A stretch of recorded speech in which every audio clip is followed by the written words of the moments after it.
They didn't just reject her, they erased her. It was 10 degrees below zero in the Montana wilderness when Alpha Garrett Vaughn ordered his enforcers to strip Alara Ashford of her coat and leave her in Dead Man's Gulch.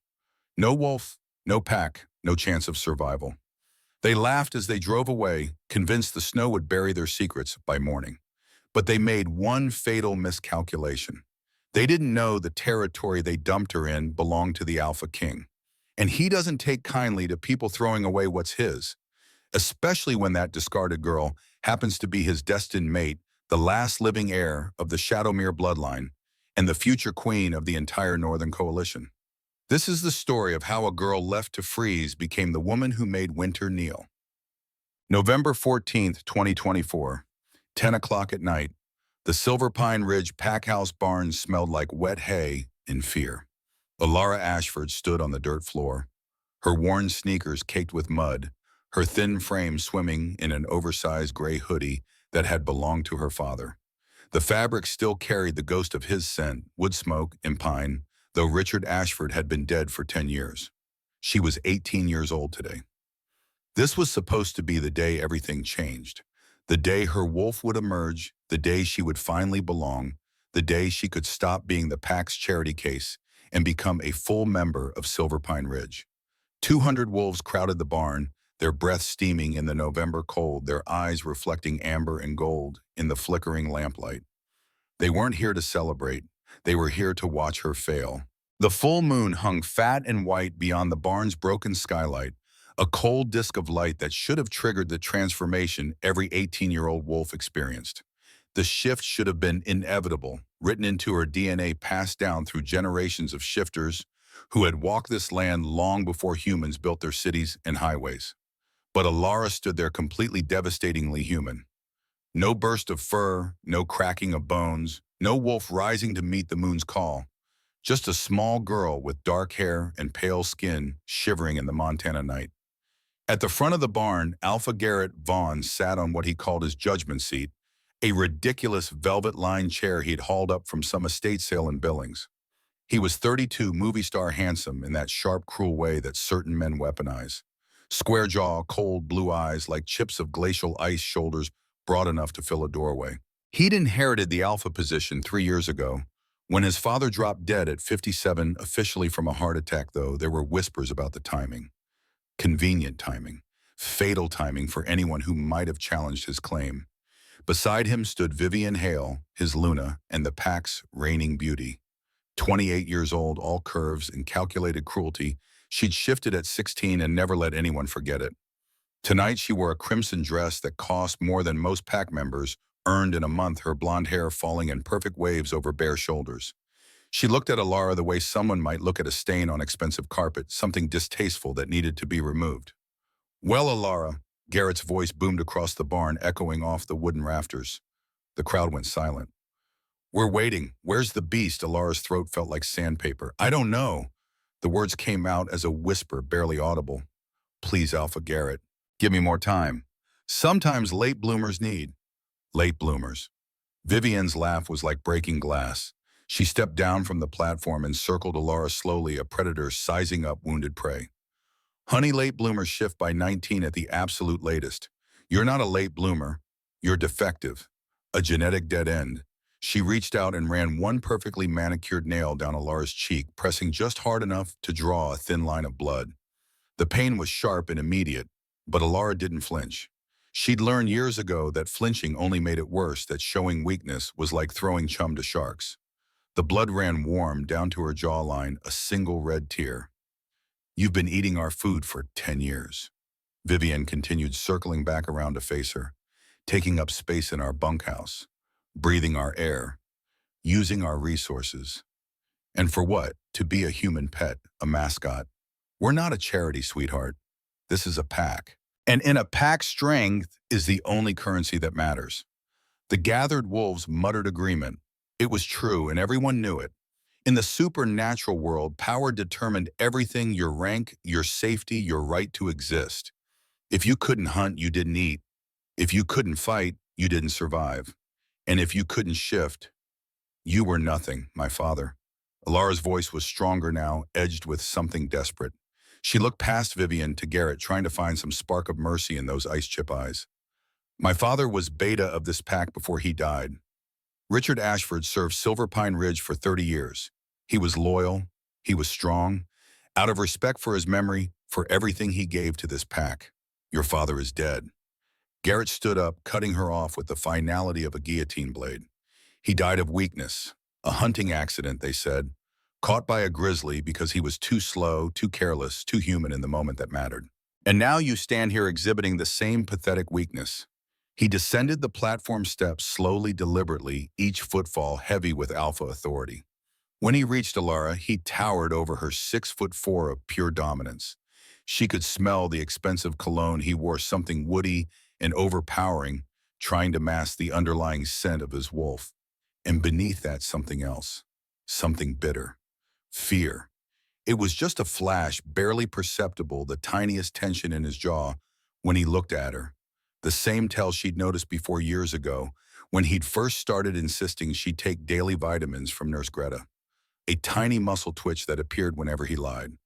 I, Alpha Garrett Vaughn of Silver Pine Ridge Pack, hereby reject Alara Ashford from pack membership. His voice carried formal weight, now the kind of pronouncement that bound supernatural law. You are rogue. You are exiled. You are nothing. The words hit harder than any physical blow could. To be declared rogue was a death sentence in the wolf world. Rogues had no pack protection, no territory, no rights. They were hunted by other packs, killed on sight by alphas protecting their borders, or they died alone in the wilderness from starvation exposure, or the madness that came from having your wolf locked away with no pack bond to anchor it. Alara felt something crack inside her chest, a physical sensation like ice splitting under pressure. The pack bond, that invisible thread that had connected her to Silver Pine Ridge since birth, severed. The barn suddenly felt colder. The wolves around her, suddenly strangers instead of family. She was alone. Completely, absolutely alone. Take her to the border, Garrett commanded, waving his hand dismissively. Two enforcers stepped forward from the crowd. Brock and Kane, both former military, both built like walking concrete barriers. They grabbed Alara's arms with unnecessary roughness. Wait. Garrett smiled, and it was the kind of smile that made Alara's blood run cold.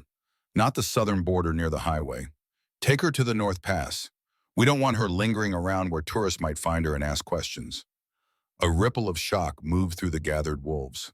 The North Pass was the northern edge of Silver Pine Ridge territory, where their land bordered the neutral wilderness of Dead Man's Gulch. And beyond that gulch lay the Shadowmere Dominion, the vast territory controlled by the AlphaKing himself, Ronan Blackthorn. Every wolf in Montana knew the stories about Blackthorn, a legend who'd unified 40 packs under his rule, a former Navy SEAL who had brought military precision to pack hierarchy, a man who supposedly killed rogues on sight without question or mercy. The North Pass in a blizzard with no coat. That wasn't exile. That was execution. Alpha Garrett, please. Alara tried to pull away from the enforcers, but their grips were iron. It's 10 below zero. The storm warning said another front is moving in tonight. I won't survive. That's the point, Vivian whispered in her ear as they dragged her past. She leaned in close, her breath hot against Alara's cheek. Do us all a favor and die quickly. I want your bunk for my shoe collection. It's small, but it has that nice window with the morning light. The barn door swung open and the November wind slammed into Alara like a fist. The cold was immediate and vicious, stealing the breath from her lungs, cutting through her thin hoodie like it wasn't there. Brock and Kane hauled her toward a battered Ford F-150 idling in the dirt lot, its exhaust pipe pumping white clouds into the black night. They threw her into the truck bed like a sack of feed. The metal was so cold it burned through her jeans where she landed. Kane slammed the tailgate shut with a clang that echoed across the empty lot, and Brock climbed into the driver's seat. The engine roared and the truck lurched forward, tires spitting gravel. Alara scrambled to her knees, gripping the side of the truck bed as they accelerated down the long driveway away from the pack house. Through the rear window, she could see wolves spilling out of the barn, returning to their cabins and trailers, already forgetting about her. The warm yellow lights of the pack house grew smaller, then disappeared as they turned onto the main road. The drive north was silent, except for the roar of the engine and the howl of wind over the cab. Alara's hands went numb within minutes. She tried to memorize the route, a survival instinct that kicked in despite the terror. Her father had taught her that back when she was small, before the hunting accident that wasn't an accident. Always know your way back, Ellie girl. Always count the landmarks. Trees can lie, but roads remember. They passed the turnoff to Highway 12. 20 minutes later, the old grain silo near the Riverside property. 35 minutes, the burned-out shell of the Henderson Ranch house destroyed by fire in 2018. 40 minutes they turned onto a logging road, unpaved, and barely maintained, the truck bouncing over frozen ruts. The snow was falling harder now, thick flakes that accumulated on Alara's hair and shoulders, slowly turning her into a ghost. She thought about jumping out, about rolling off the tailgate and taking her chances in the forest. But they were going 40 miles an hour on a road of ice and rock, and even if she survived the fall, where would she go? No pack would take in a declared rogue. No human town would understand what she was, or rather what she was supposed to be. She'd starve or freeze within days. After 90 minutes of driving, the truck finally slowed and stopped. Alara's entire body was shaking, her teeth chattering so hard she'd bitten her tongue and tasted copper. Brock killed the engine. The sudden silence was deafening, broken only by the whistle of wind through the pines. They were in the middle of nowhere. Dark forest pressed in on all sides, the road barely visible under 6 inches of fresh powder. The temperature had dropped even further. Alara could see her breath forming ice crystals in the air, before her face tiny diamonds that fell and disappeared into the snow-covered truck bed. Kane came around and dropped the tailgate. End of the line, princess. His voice held no emotion, no regret. He was just following orders, doing a job. That's what made it worse somehow, the bureaucratic efficiency of her execution. Alara climbed out on legs that didn't want to support her weight. The snow was mid-calf deep, seeping immediately into her sneakers. Please. She hated the begging in her voice, but survival instinct overrode pride. Just let me go near a town. Drop me at a truck stop on the highway. I'll disappear. You'll never see me again. I swear on my father's grave, orders are orders. Brock shrugged, already turning back toward the driver's door. Then Kane did something that transformed murder into cruelty. He walked over to Alara, grabbed the collar of her hoodie, and yanked it hard. She stumbled forward off balance, and before she could recover, he'd pulled the entire garment over her head, leaving her in just a thin, long-sleeved shirt and jeans. The cold hit her exposed skin like a slap. Hey, Alara lunged for the hoodie, desperate. Kane dangled it just out of reach, grinning. Alpha said you leave with nothing but the clothes on your back. He tossed the hoodie into the truck cab. Consider this payment for gas. He climbed into the passenger seat and slammed the door. The engine roared back to life. Alara ran after them, screaming, her sneakers slipping on the ice arms wrapped around herself in a useless attempt to preserve heat. The red taillights grew smaller, dimmer, swallowed by the curtain of falling snow. She ran until her lungs burned, and her legs gave out until she fell face first into a snowdrift and came up gasping, ice coating her eyelashes. The silence that followed was absolute. No engine sound, no human voices, no sign of civilization in any direction. Just the wind moving through the trees, the soft whisper of snow, no, falling on snow, and the sound of her own ragged breathing growing slower, shallower. She was alone in Dead Man's Gulch, and the cold was already winning. Alara walked because stopping meant dying. That was the only thought her brain could hold on to as the hypothermia crept deeper into her core. One foot in front of the other. Keep moving. Stay awake. Her father's voice echoed in her memory, teaching her about survival when she was 7 years old, the two of them hiking the ridge trail in early spring. Hypothermia is a liar, Ellie. It'll tell you to rest. It'll tell you to sit down just for a minute. Don't listen. The moment you stop moving, you stop living. But walking in knee-deep snow with soaked shoes and no coat was like wading through concrete. Every step took monumental effort. Her jeans were frozen stiff below the knee, the denim scraping against her skin with every movement. Her hands had gone from painful to numb, the fingers stiff and unresponsive. She'd stopped shivering 10 minutes ago, which she remembered was a bad sign, something about her body conserving energy for vital organs, abandoning the extremities. The forest around her was a nightmare landscape of shadow and white. The pine trees rose like giant sentinels, their branches heavy with snow, occasionally dumping their loads with soft thumping sounds that made her jump. The moon was hidden behind storm clouds, offering no light. She navigated by instinct and luck, trying to maintain a straight line, trying not to circle back on her own tracks like lost hikers always did. She had no idea which direction led to safety. The enforcers had taken so many turns on dark logging roads that her mental map was useless. East might lead to Highway 12 eventually, or it might lead deeper into the gulch. West was probably Shadowmere Dominion territory, which meant AlphaKing Blackthorn, which meant certain death. North and south were anybody's guess. So she just walked, focusing on the mechanics of movement, because thinking about the hopelessness of her situation would break her. Left foot, right foot, left foot, right foot. A rhythm, a mantra, a denial of the reality that she was going to die out here alone at 18 years old, having never kissed anyone, never traveled beyond Montana, never figured out why her wolf wouldn't come. The wind picked up, driving the snow horizontally into her face. She tried to shield her eyes with one hand, but her arm felt like it belonged to someone else, responding sluggishly to commands. Her face was numb, a wooden mask that didn't feel like part of her body anymore. She stumbled over a hidden root and went down hard on her knees, the impact barely registering through the numbness. "Get up," her father's voice again, stern and loving simultaneously. "Ashfords don't quit, Ellie girl. We adapt. We survive. We're stronger than we look." But was she? She'd never shifted, never proven she had the Ashford strength everyone talked about in hushed tones around the pack house. Richard Ashford had been legendary, they said. The best tracker, the smartest strategist, the most loyal beta Silver Pine Ridge ever had. And what was his daughter? A defect, a disappointment, genetic garbage that even her own pack couldn't tolerate. Alara forced herself to stand. Her legs shook, threatening to collapse again. The world tilted sideways, and she realized she was experiencing the first stages of delirium. Not good. Very not good. She needed shelter, needed to get out of the wind, needed to preserve what little core heat remained. Through the swirling snow, she spotted something, a darker mass against the white. She blinked, trying to clear her vision, and saw it was a massive pine tree, ancient and gnarled, its lower branches sweeping nearly to the ground in a natural shelter. The kind her father used to point out on their hikes. "See that, Ellie? In a blizzard, those low branches create a dead airspace. Not warm, but warmer than exposed. That's where animals wait out storms." She stumbled toward it, falling twice more before reaching the tree. The space beneath the branches was cramped but protected, the ground covered with years of accumulated needles, relatively dry compared to the surrounding snow.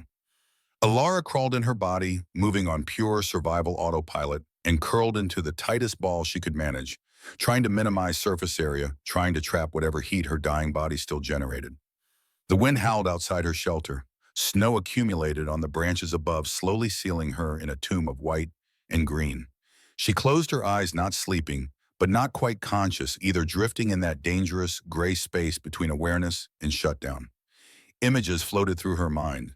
Her father's face, the way he looked before the accident, strong and certain, smiling as he showed her how to read animal tracks. Her mother, who she'd never met, who died bringing Alara into the world, existing only in one faded photograph Richard kept in his wallet.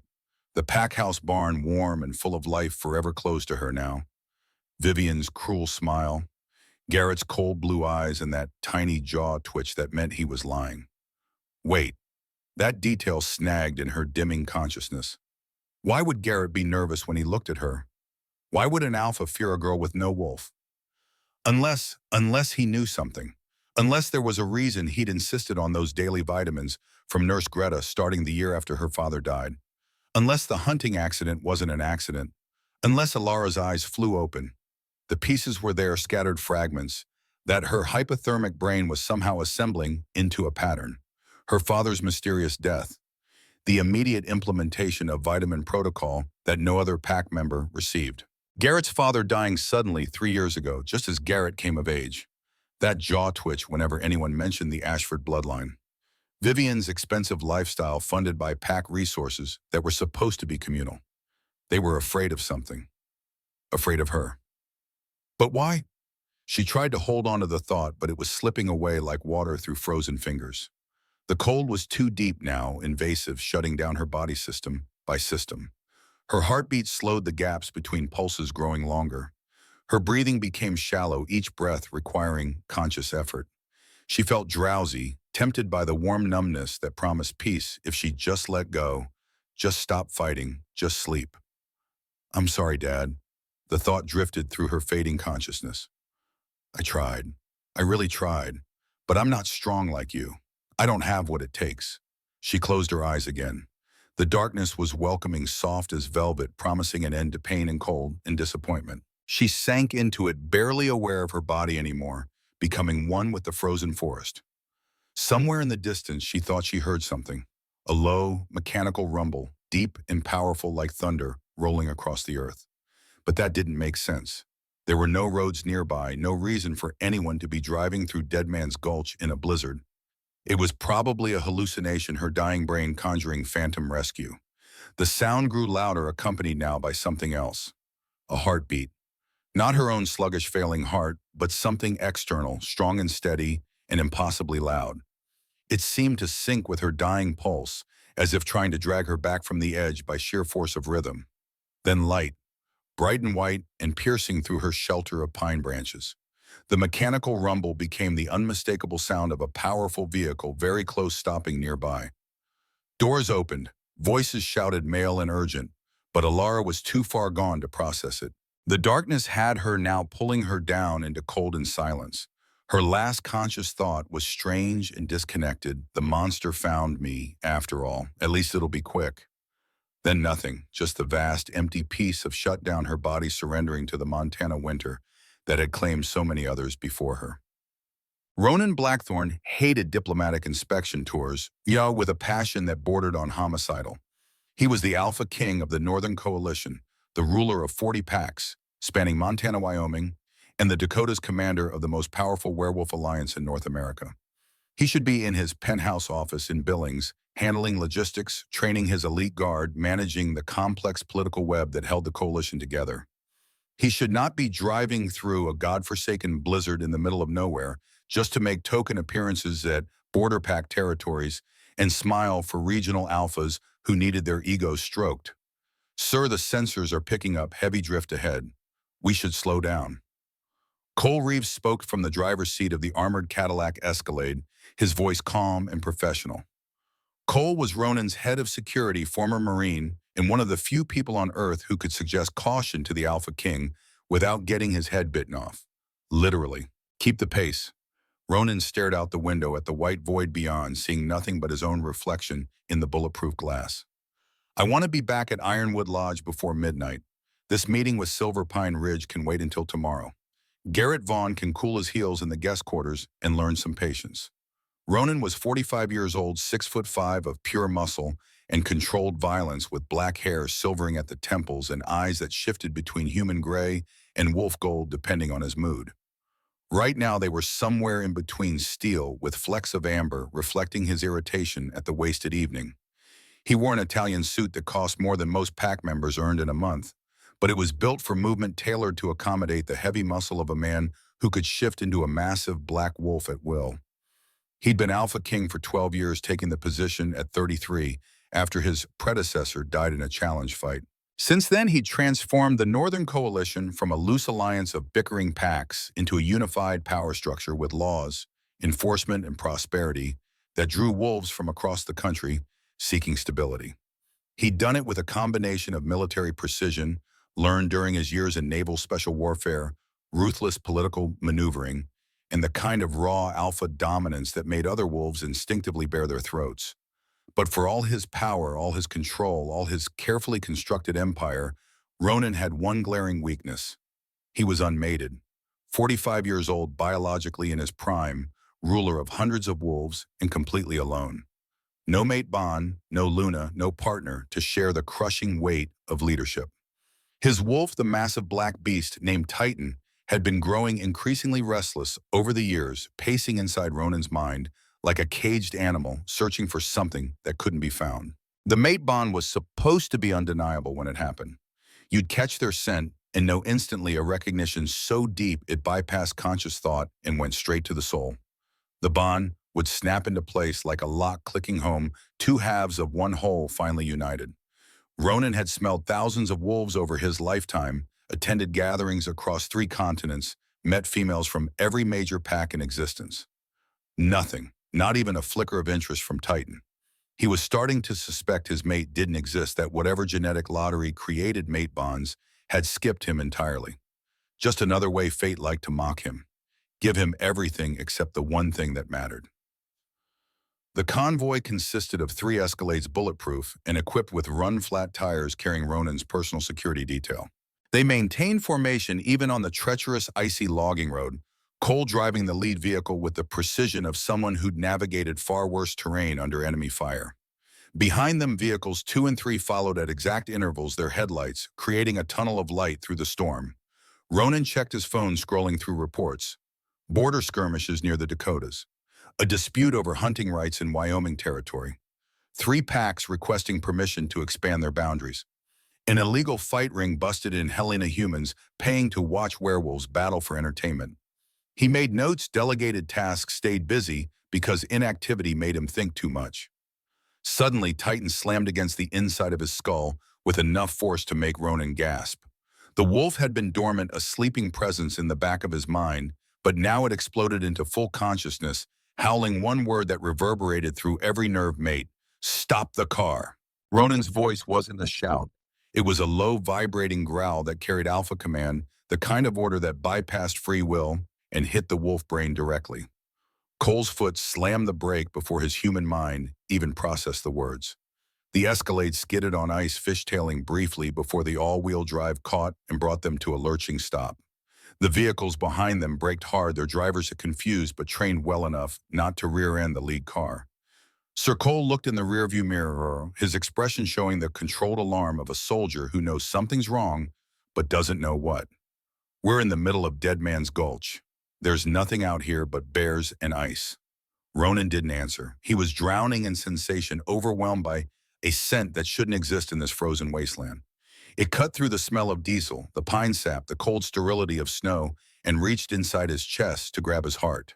The scent was faint, buried under layers of winter and wind, but unmistakable. Vanilla and ozone, like the air right before a lightning strike. Sweet but wild, soft but dangerous. Female. Young. Terrified. Dying. His mate.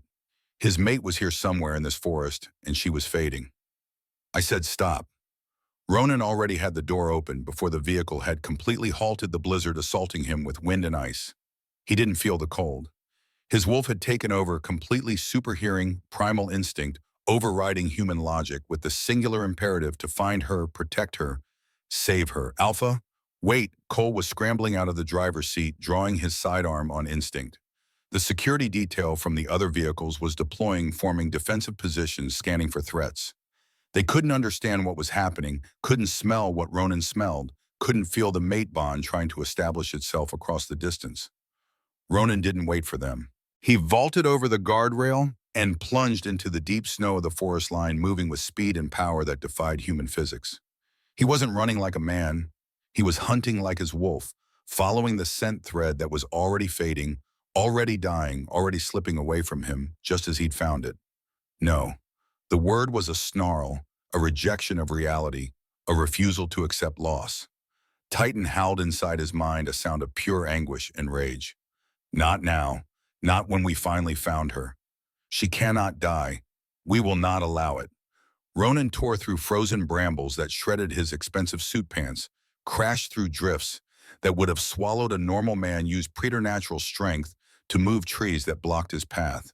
His security team tried to keep up, shouting questions and coordinates into their radios, but they were human slow compared to an alpha following a mate bond. The scent was stronger now, but wrong, soured by the smell of dying. Not death yet, but close. So close. Ronan's heart hammered against his ribs, his hands shaking with something he hadn't felt in decades: fear. Not the tactical fear of combat, the kind you could use in control. This was existential terror. The fear of losing something you didn't know you needed until the moment you found it. There, beneath an ancient pine, its branches heavy with snow, a dark shape that didn't belong to the forest. Ronan fell to his knees, his expensive suit pants soaking in the slush, and frantically brushed away the snow that had begun to cover her. She was tiny. That was his first coherent thought. A girl barely 5'6" with dark hair plastered to her skull, skin so pale it was nearly blue, lips the color of bruises. She wore only a thin shirt and jeans, no coat. The clothing inadequate for surviving 10 minutes in this temperature, let alone however long she'd been here. Ice crystals coated her eyelashes. Her chest wasn't moving. His mate. His mate was dead. No. Ronan's bellow shook snow from the trees above. Cole, get the medic now. He didn't wait for a response. Ronan ripped off his heavy wool coat and wrapped it around her, then pulled her stiff body against his chest, tearing open his suit vest and shirt so her frozen cheek pressed against his bare skin. Werewolves ran hot, maintaining body temperatures around 108 degrees. He needed to be her furnace, her lifeline, the warmth that called her back from the edge. Breathe. It was a command alpha voice, the tone that forced obedience. Her body didn't respond. He pressed 2 fingers against her throat, searching for a pulse. Nothing. He repositioned, trying the other side of her neck, desperate. They're so faint it was almost imperceptible, a thread of heartbeat, skipping every other contraction, her body fighting a losing battle against hypothermia. Mate is gone, Titan whimpered inside his mind. We failed her. We were too late. No, Ronan snarled at his own wolf. She is not gone. She does not get to leave. We just found her. He tilted her head back, pinched her nose, and breathed air into her lungs, watching her chest rise with his breath. Then he placed his hands over her heart and compressed once, twice, 3 times the CPR rhythm drilled into him during SEAL training. 2 breaths, 30 compressions. 2 breaths, 30 compressions. He lost track of how many cycles, time becoming meaningless, his entire world narrowing to the blue-lipped girl who was supposed to be his future. Come back to me, his voice broke on the words. I just found you.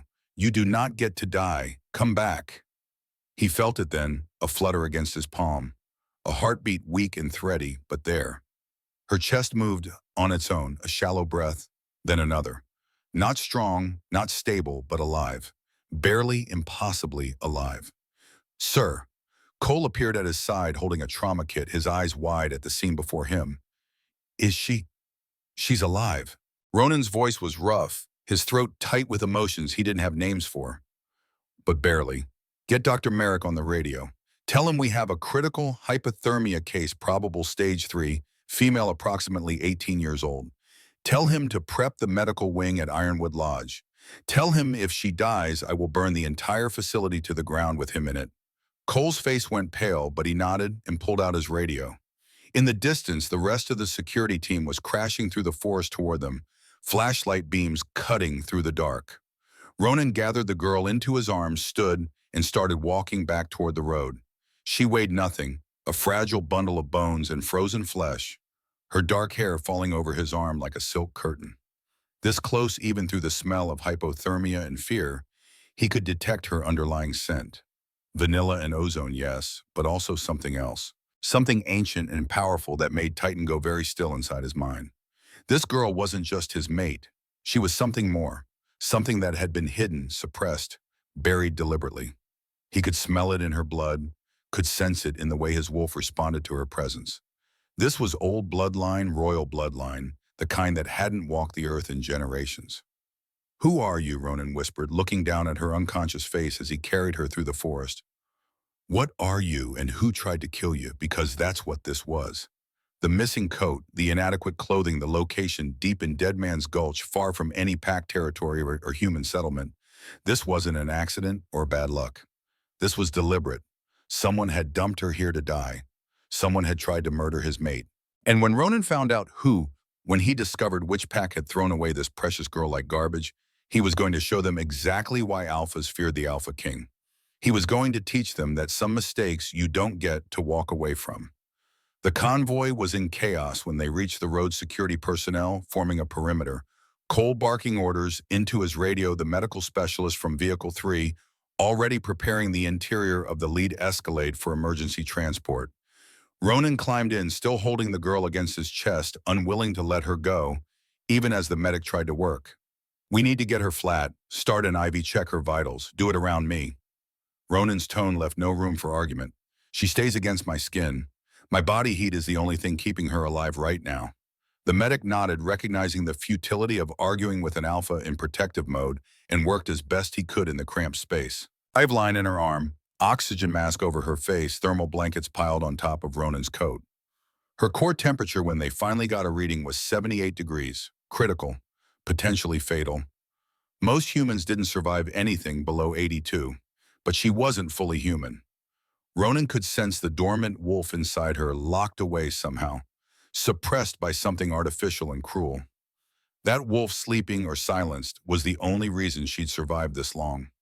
Some vestigial werewolf healing factor working on autopilot, keeping her alive just long enough for him to find her. Drive, Ronan commanded. Cole didn't ask where. He already knew. Ironwood Lodge, the Alpha King's fortress, was 45 minutes away under normal conditions. Tonight, with roads of ice and a medical emergency, Cole made it in 28, the Escalade's engine roaring as they flew through the storm, the other vehicles struggling to keep pace. Ronan held his mate the entire way, feeling her weak heartbeat against his chest, watching the shallow rise and fall of her breathing, memorizing every detail of her face. She was beautiful in a fragile way, like something carved from ice and winter moonlight. Too thin, her cheekbones, too sharp, signs of long-term malnutrition. Scars on her hands, faint white lines that spoke of old injuries poorly healed. Someone had hurt her. Not just the hypothermia, but before that. Someone had been hurting her for a long time. The evidence was written on her body like a map of suffering. Ronan felt rage building inside his chest, cold and controlled, and absolutely lethal. Titan was already planning retribution, already imagining the taste of blood and the sound of screams. But first she had to survive. First he had to save her. Revenge could wait. Her life couldn't. They screamed into the underground garage of Ironwood Lodge, the massive log and stone structure that served as the coalition's headquarters. Dr. Owen Merrick was waiting with a crash cart and a team of nurses, his silver hair disheveled, his eyes sharp behind wire-rimmed glasses. Trauma Bay 1 is ready. Merrick's voice was clipped efficient. What's her status? Stage 3 hypothermia, core temp 78, heart rate 42, and irregular breathing, shallow, no response to stimuli. Ronan climbed out of the vehicle, still holding her, ignoring the medical team's attempts to transfer her to a gurney. I'm carrying her. Show me the way. Merrick knew better than to argue. He led them through the service corridors at a jog, the trauma team keeping pace into the medical wing that rivaled any hospital in the state. The room was sterile and bright, equipped with everything needed for emergency supernatural medicine. Ronan finally reluctantly laid his mate on the bed, stepping back just far enough to let the team work. They cut away her frozen clothes, revealing more evidence of abuse, more scars, bruises, in various stages of healing. Merrick's jaw tightened as he worked, his experienced eyes cataloging every injury. Start warm saline. Get her on the warming blanket. Core temperature monitoring. Merrick's hands moved with practiced precision. We need to rewarm her slowly or the shock will kill her. And someone get me a full blood panel. I want to know what we're dealing with. One of the nurses drew blood, multiple vials, rushing them to the lab. Ronan stood in the corner, his shirt still open, his expensive suit ruined, watching every movement. Cole appeared at his side, silent support, ready to do whatever was needed. The minutes stretched into an hour, then 2. The medical team worked with focused intensity, slowly bringing her core temperature up, monitoring her heart for arrhythmias, checking for frostbite damage. Her color improved incrementally, the deathly blue fading to pale white, then to something closer to natural. Her heartbeat strengthened, the gaps between beats becoming regular. She's stabilizing, Merrick finally said, his shoulders sagging with relief. Core temp is up to 91. Heart rhythm normalizing. She's fighting her way back. Ronan felt something loosen in his chest, a tension he hadn't realized he was carrying. Will she make it? Merrick was quiet for a long moment, studying the monitors. She should be dead. Hypothermia at that stage, for that duration in those conditions, most humans don't survive. Hell, most wolves don't survive. Whatever is inside this girl, whatever bloodline she carries, it's the only reason she's still breathing. What do you mean? Ronan stepped closer to the bed, looking down at her unconscious face. What bloodline? Merrick held up a printout from the lab, his expression troubled. The blood panel. Alpha, she has Aconitum vulparia in her system. A lot of it. Wolfsbane synthetic strain, concentrated dosage. Based on the metabolite markers, she's been ingesting it regularly for years. Someone has been systematically poisoning this girl since childhood. The room went very quiet. The nurses exchanged shocked looks. Cole's hand moved to his sidearm instinctively, a threat response to information that changed everything. Ronan stared at the printout, rage building behind his eyes until they glowed pure gold. Wolfsbane was illegal under coalition law, banned except for very specific medical applications used historically as a weapon against werewolves. In high enough concentrations, it was fatal. In lower doses maintained over time, it could suppress the shifting gene, could lock a wolf inside human skin, could turn a supernatural creature into something weak and helpless. Someone had been dosing his mate with wolfsbane for years, deliberately, systematically, turning her into a prison for her own wolf. And then when she couldn't shift on her 18th birthday, they'd thrown her away to die. Find out who she is. Ronan's voice was dangerously calm, the kind of quiet that preceded volcanic eruptions. Full background check. I want to know her name, her pack, her family history. I want to know who did this to her, and I want it now. Cole nodded and disappeared, already pulling out his phone. Merrick moved closer to Ronan, lowering his voice. There's something else, Alpha. The blood markers, the latent DNA, I've only seen this pattern once before in a very old textbook about extinct bloodlines. She's not just any wolf. If I'm reading this correctly, if the wolfsbane hasn't permanently damaged her DNA, this girl is White Wolf, White Wolf. The words hit Ronan like a physical blow. The Shadowmere bloodline had been considered extinct for 20 years, wiped out in a series of mysterious deaths and hunting accidents that nobody questioned too closely. White wolves were stronger than average alphas, carried royal blood, had powers that bordered on mythical. They'd ruled the Northern Territories before the Coalition existed, before Ronan's time, before living memory for most wolves. And someone had found one. A survivor, the last of her line. And instead of protecting her, honoring her, placing her in a position of power, they'd poisoned her, suppressed her, tried to erase her from existence. Who would do that? Ronan asked softly. Who would be threatened by a child carrying that bloodline? Merrick shook his head.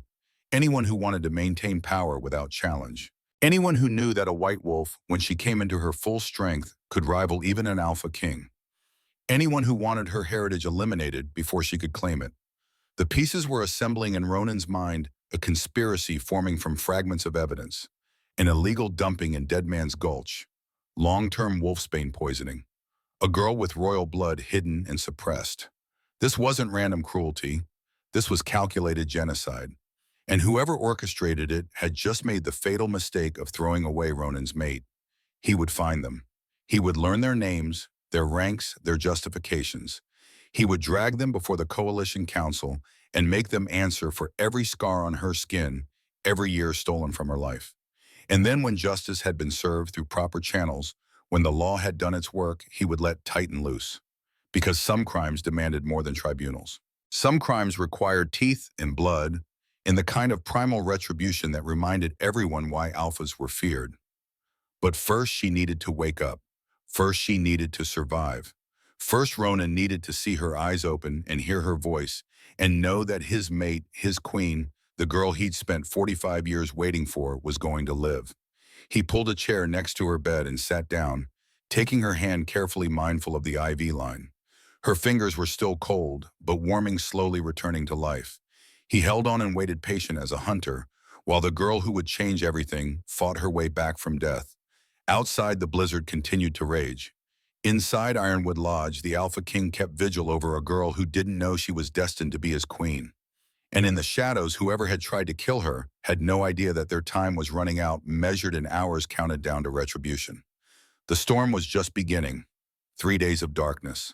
3 days of fever dreams and fragmented consciousness of voices that sounded underwater, and sensations that felt like they belonged to someone else's body. Alara drifted through the void, sometimes aware enough to register pain, sometimes so far gone she couldn't remember her own name. In the dream, she was 8 years old again, watching her father pack their bags in the middle of the night. "Hurry, Ellie girl, we don't have much time." His face was urgent, scared in a way she'd never seen before. Richard Ashford, the unshakable beta, was terrified. "They have to believe we're just going on a camping trip. If they suspect we're running, they'll kill us both." "Who, Daddy Young?" Alara asked, clutching her stuffed wolf. "Who wants to hurt us?" But the dream shifted before he could answer, time jumping forward to the hunting accident. That wasn't an accident. Her father's body carried back to the pack house on a stretcher, his throat torn out, the official story already being written. Grizzly attack. Tragic. Quick. Move along, nothing to see here. Then Garrett Vaughn's father, the old alpha, standing over her father's grave with an expression that wasn't grief. relief maybe, satisfaction. Speaking to someone just out of frame the fathers dealt with. Now we manage the girl. Keep her weak. Keep her human. The Shadowmere bloodline dies with him. Shadowmere. The name echoed through her fever dream, familiar and foreign simultaneously. That wasn't her surname. She was Ashford. Wasn't she? Or had that been a lie too, another layer of deception wrapped around her entire existence? The dreams grew darker. Nurse Greta's kind face twisting with regret as she handed young Alara a vitamin each morning. I'm sorry, child. I don't have a choice. They have my son. If I don't do this, they'll kill him. Please understand. Please forgive me. 10 years of vitamins that weren't vitamins. 10 years of poison administered with maternal gentleness, slowly killing the wolf that was supposed to emerge.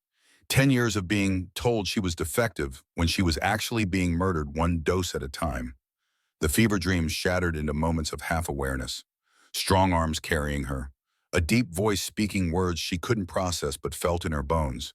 You're safe now. I've got you. Stay with me, little wolf.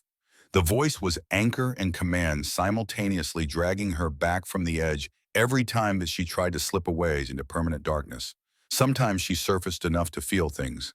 The burn of an IV in her arm, the scratch of sheets against hypersensitive skin, the warmth of someone's hand holding hers, a presence that never left a heartbeat that wasn't her own, but somehow kept her anchored to living. Other times she was drowning, again pulled under by nightmares of snow and cold, and Vivian's laugh echoing across the frozen gulch. On the third day, Alara woke up. The transition wasn't gradual. One moment she was dreaming about her father's journal, the old leather-bound book he'd kept hidden under the barn floorboards, and the next her eyes snapped open, and she was staring at a wooden beam ceiling she didn't recognize. Not the pack house barn, not the bunkhouse, not anywhere she'd ever been. She tried to sit up and immediately regretted it. Every muscle in her body screamed protest, stiff and aching, like she'd been beaten. Her head spun the room, tilting sideways before reluctantly righting itself. She was in a bed, in an actual bed with clean sheets and a thick comforter, not the thin sleeping bag on a cot she was used to. The room smelled like pine and wood smoke, masculine, but not threatening, expensive in a way that made her acutely aware of her own poverty. A fireplace crackled across the room, real logs burning behind an iron screen. Heavy curtains covered what she assumed were windows. The furniture was solid wood, handcrafted, built to last generations. This wasn't a medical facility. This was someone's private quarters. Easy. The voice came from a chair near the fireplace, and Alara's head snapped toward it so fast her neck cracked. A man unfolded from the shadows, standing slowly, hands visible and empty in a gesture of non-threat. Don't try to move yet. You've been unconscious for 3 days. He was massive. That was Alara's first coherent thought. Not just tall, but built like he was carved from granite, broad shoulders and muscular frame that filled the space with presence. He wore dark jeans and a simple black thermal shirt that did nothing to hide the military build underneath. His hair was black with silver at the temples, his face all hard angles and weathered strength. But it was his eyes that caught her gray with flecks of gold, intelligent and intense, looking at her, like she was something precious and fragile that might break if he moved too fast. He was also the most attractive man Alara had ever seen in her life, which was a stupid thing to notice when she should be figuring out where she was and why she wasn't dead. Where am I? Her voice came out as a croak, her throat raw and dry. She tried again. Who are you? You're in Ironwood Lodge. The man took a single step closer, then stopped giving her space. My name is Ronan Blackthorne. You're safe here, Alara. No one is going to hurt you. Alara, he knew her name. Ironwood Lodge. That name triggered something in her memory, something she'd heard whispered around the Silver Pine Ridge pack house with equal parts reverence and fear.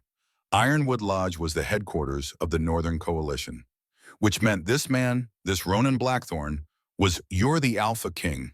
The words came out as a whisper, horror and disbelief mixing in her chest. Oh God, you're going to kill me. I'm Rogue. I'm on your territory without permission. I stop. Ronan's voice carried alpha command, not cruel but absolutely authoritative, the kind of tone that made her wolf instincts slam her mouth shut even though she couldn't shift. You are not Rogue. You were declared Rogue illegally by an alpha who had no right to exile you. And you're not on my territory without permission. You're here because I brought you here. Because I found you dying in Dead Man's Gulch 3 nights ago. The memories crashed back.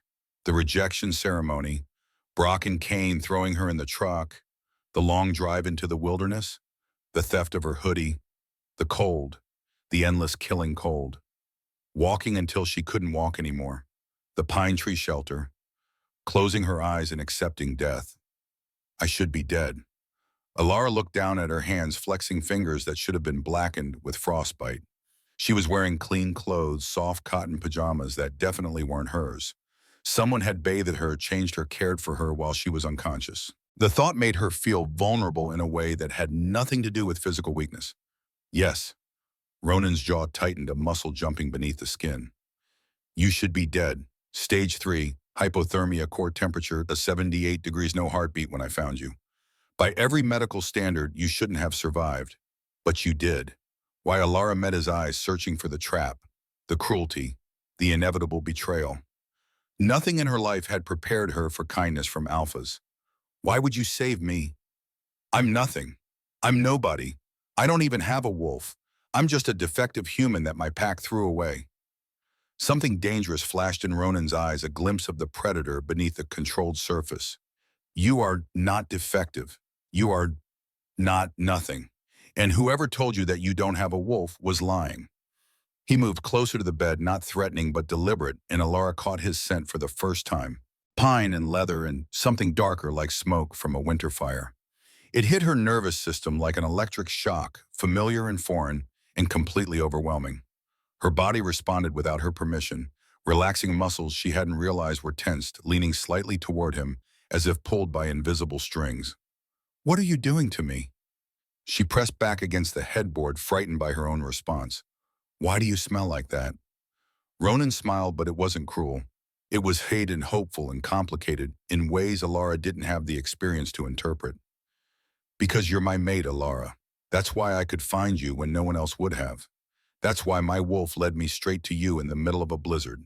That's why you're here, safe and healing, instead of frozen in that gulch. The mate bond brought us together. Mate, the word didn't make sense. Mates were for wolves, for shifters, for people who belonged to the supernatural world in ways Alara never had.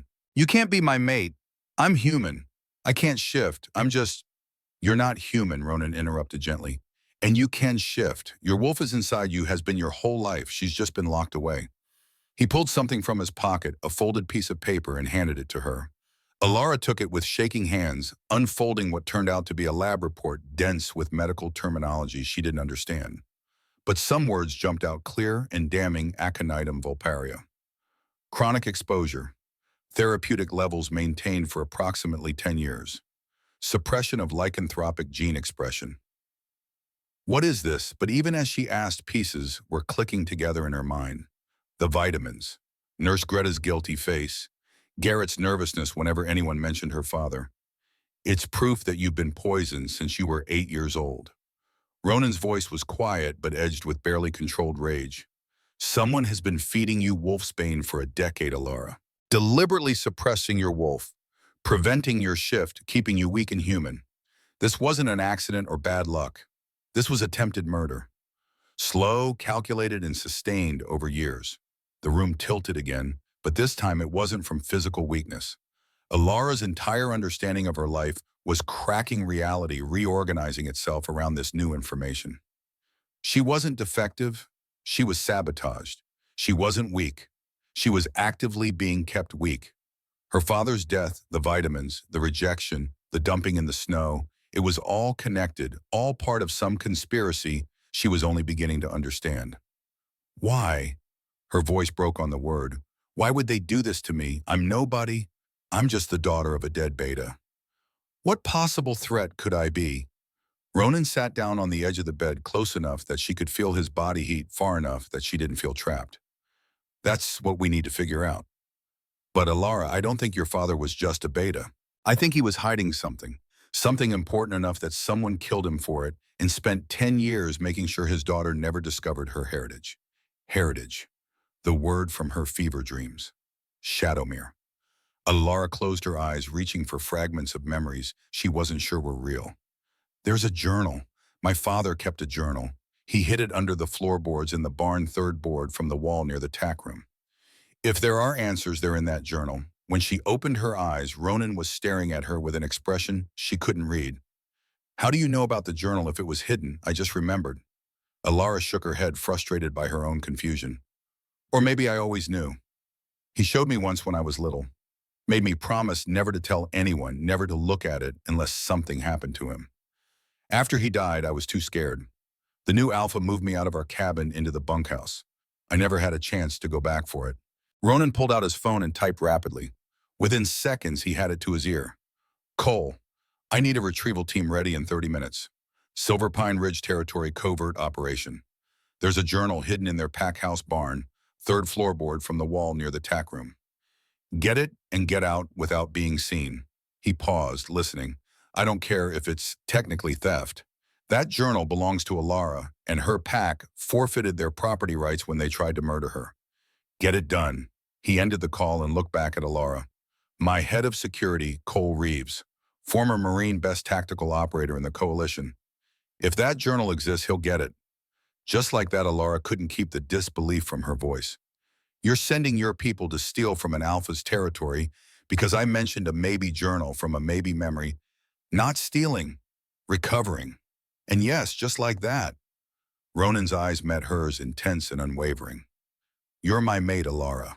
That means your enemies are my enemies. Your pain is my pain. Your truth is my priority. Whatever is in that journal, whatever your father was hiding, we're going to find it.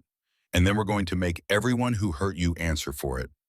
The certainty in his voice, the absolute conviction, was more terrifying than any threat could have been. Because Alara wasn't used to protection. She didn't know how to accept help without waiting for the other shoe to drop, for the kindness to curdle into cruelty.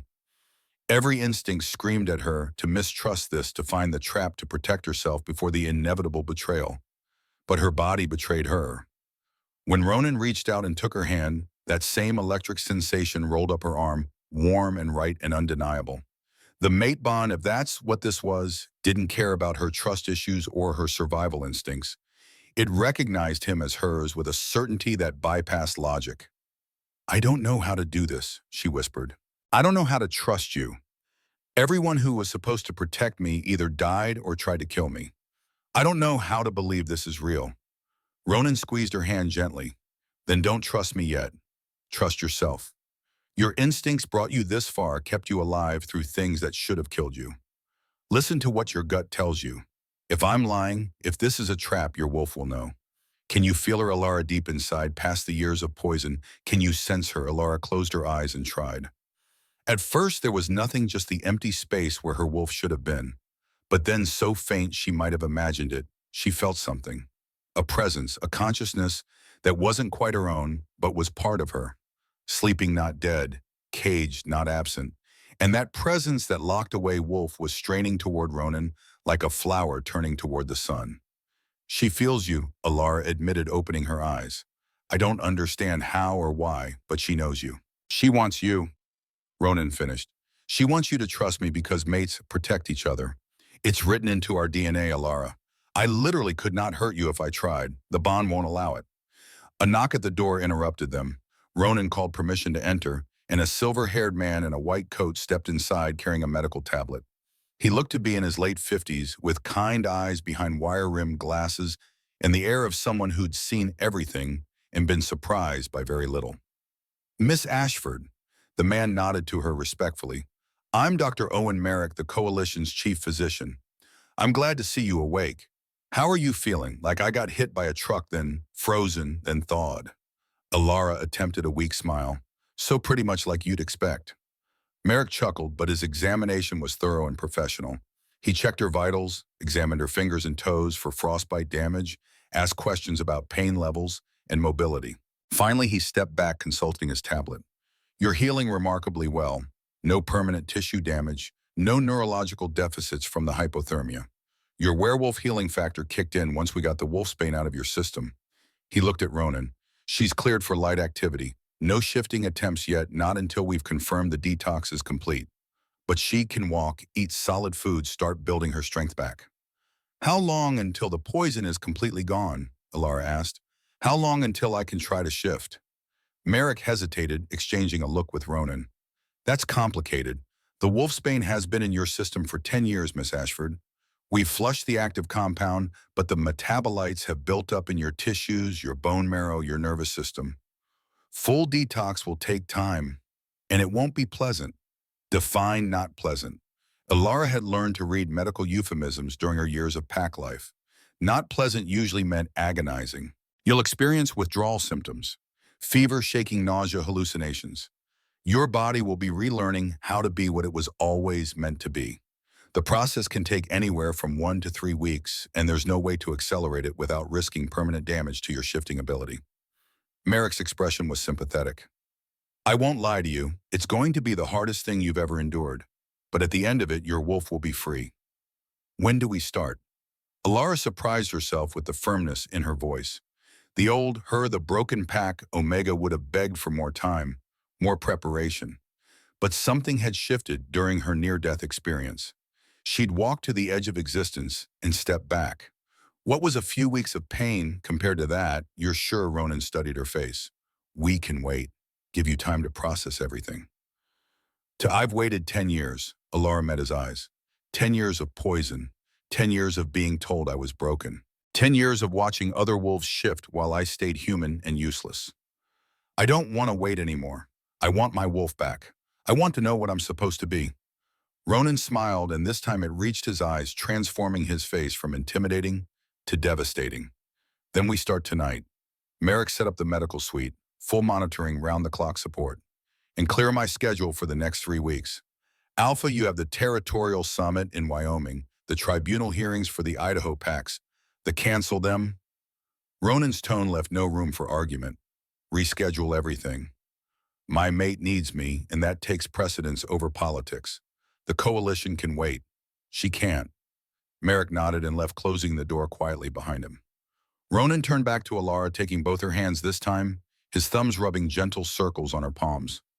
I'm going to be honest with you about what's coming. The detox will be hell. You'll hallucinate, probably relive your worst memories. You'll feel like you're dying.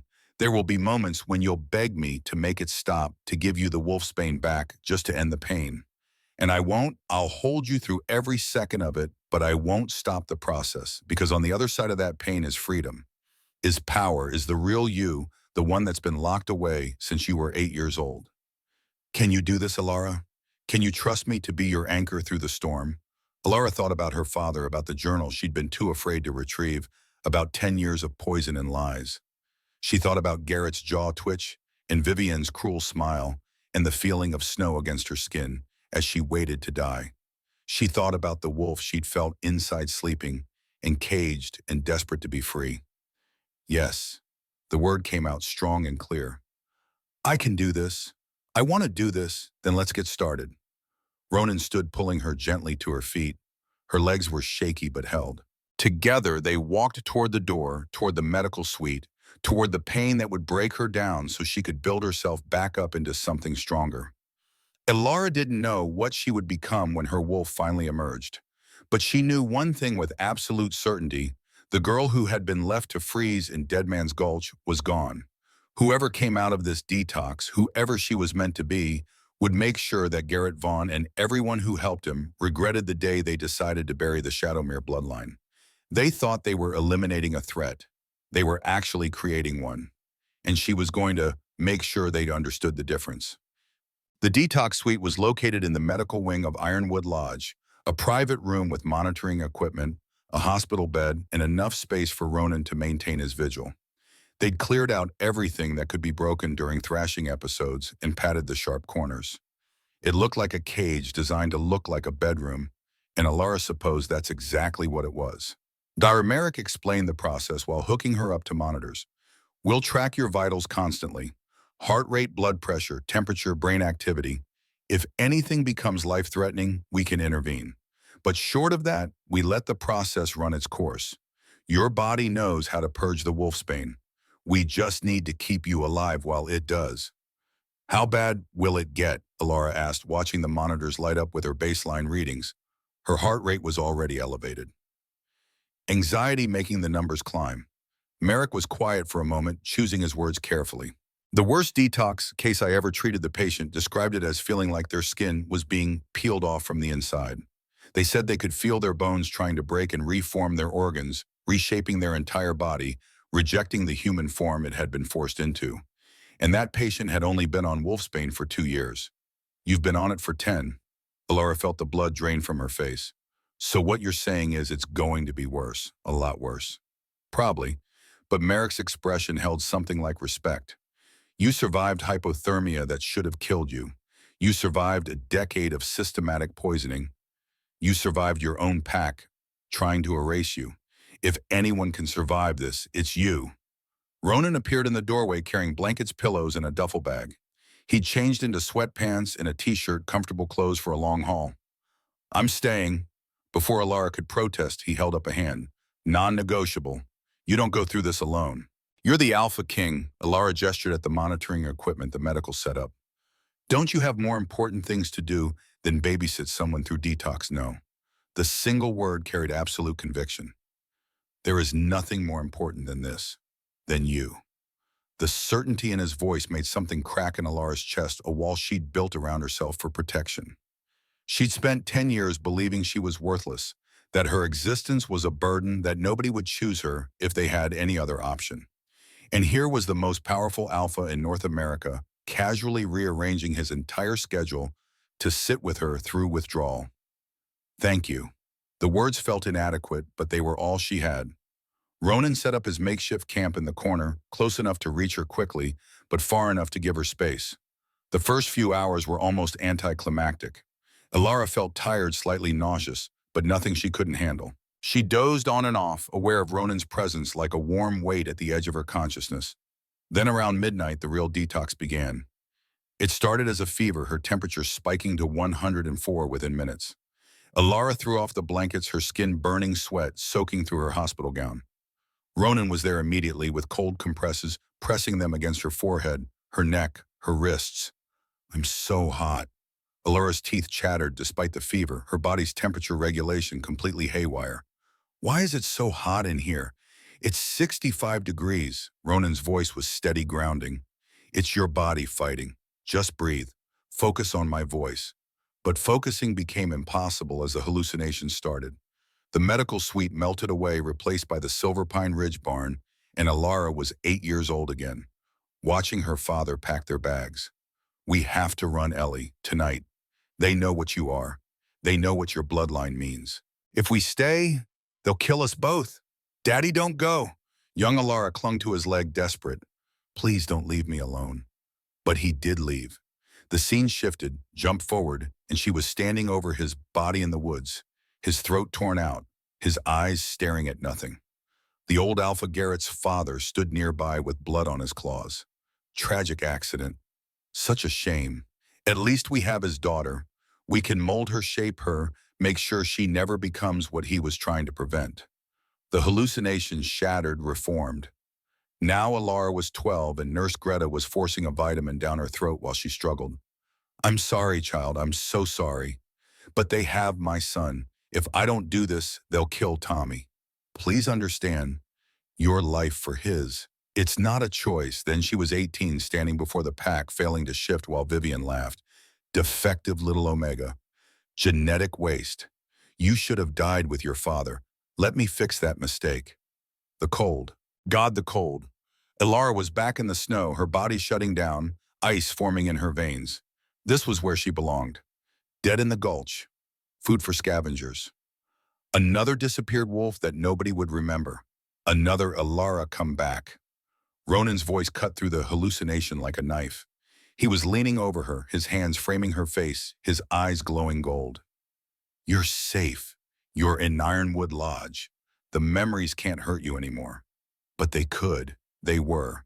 Every moment of pain, every casual cruelty, every time she'd been told she was nothing, it all crashed over her in waves that felt like drowning. Alara screamed, the sound tearing from her throat, and thrashed against the restraints she didn't remember them putting on. The fever climbed higher. 105, 106. Merrick was there barking orders, nurses rushing in with ice baths and medications. But Ronan never left her side, his hands holding hers, his voice a constant anchor in the chaos. Your father's name was Richard Shadowmere.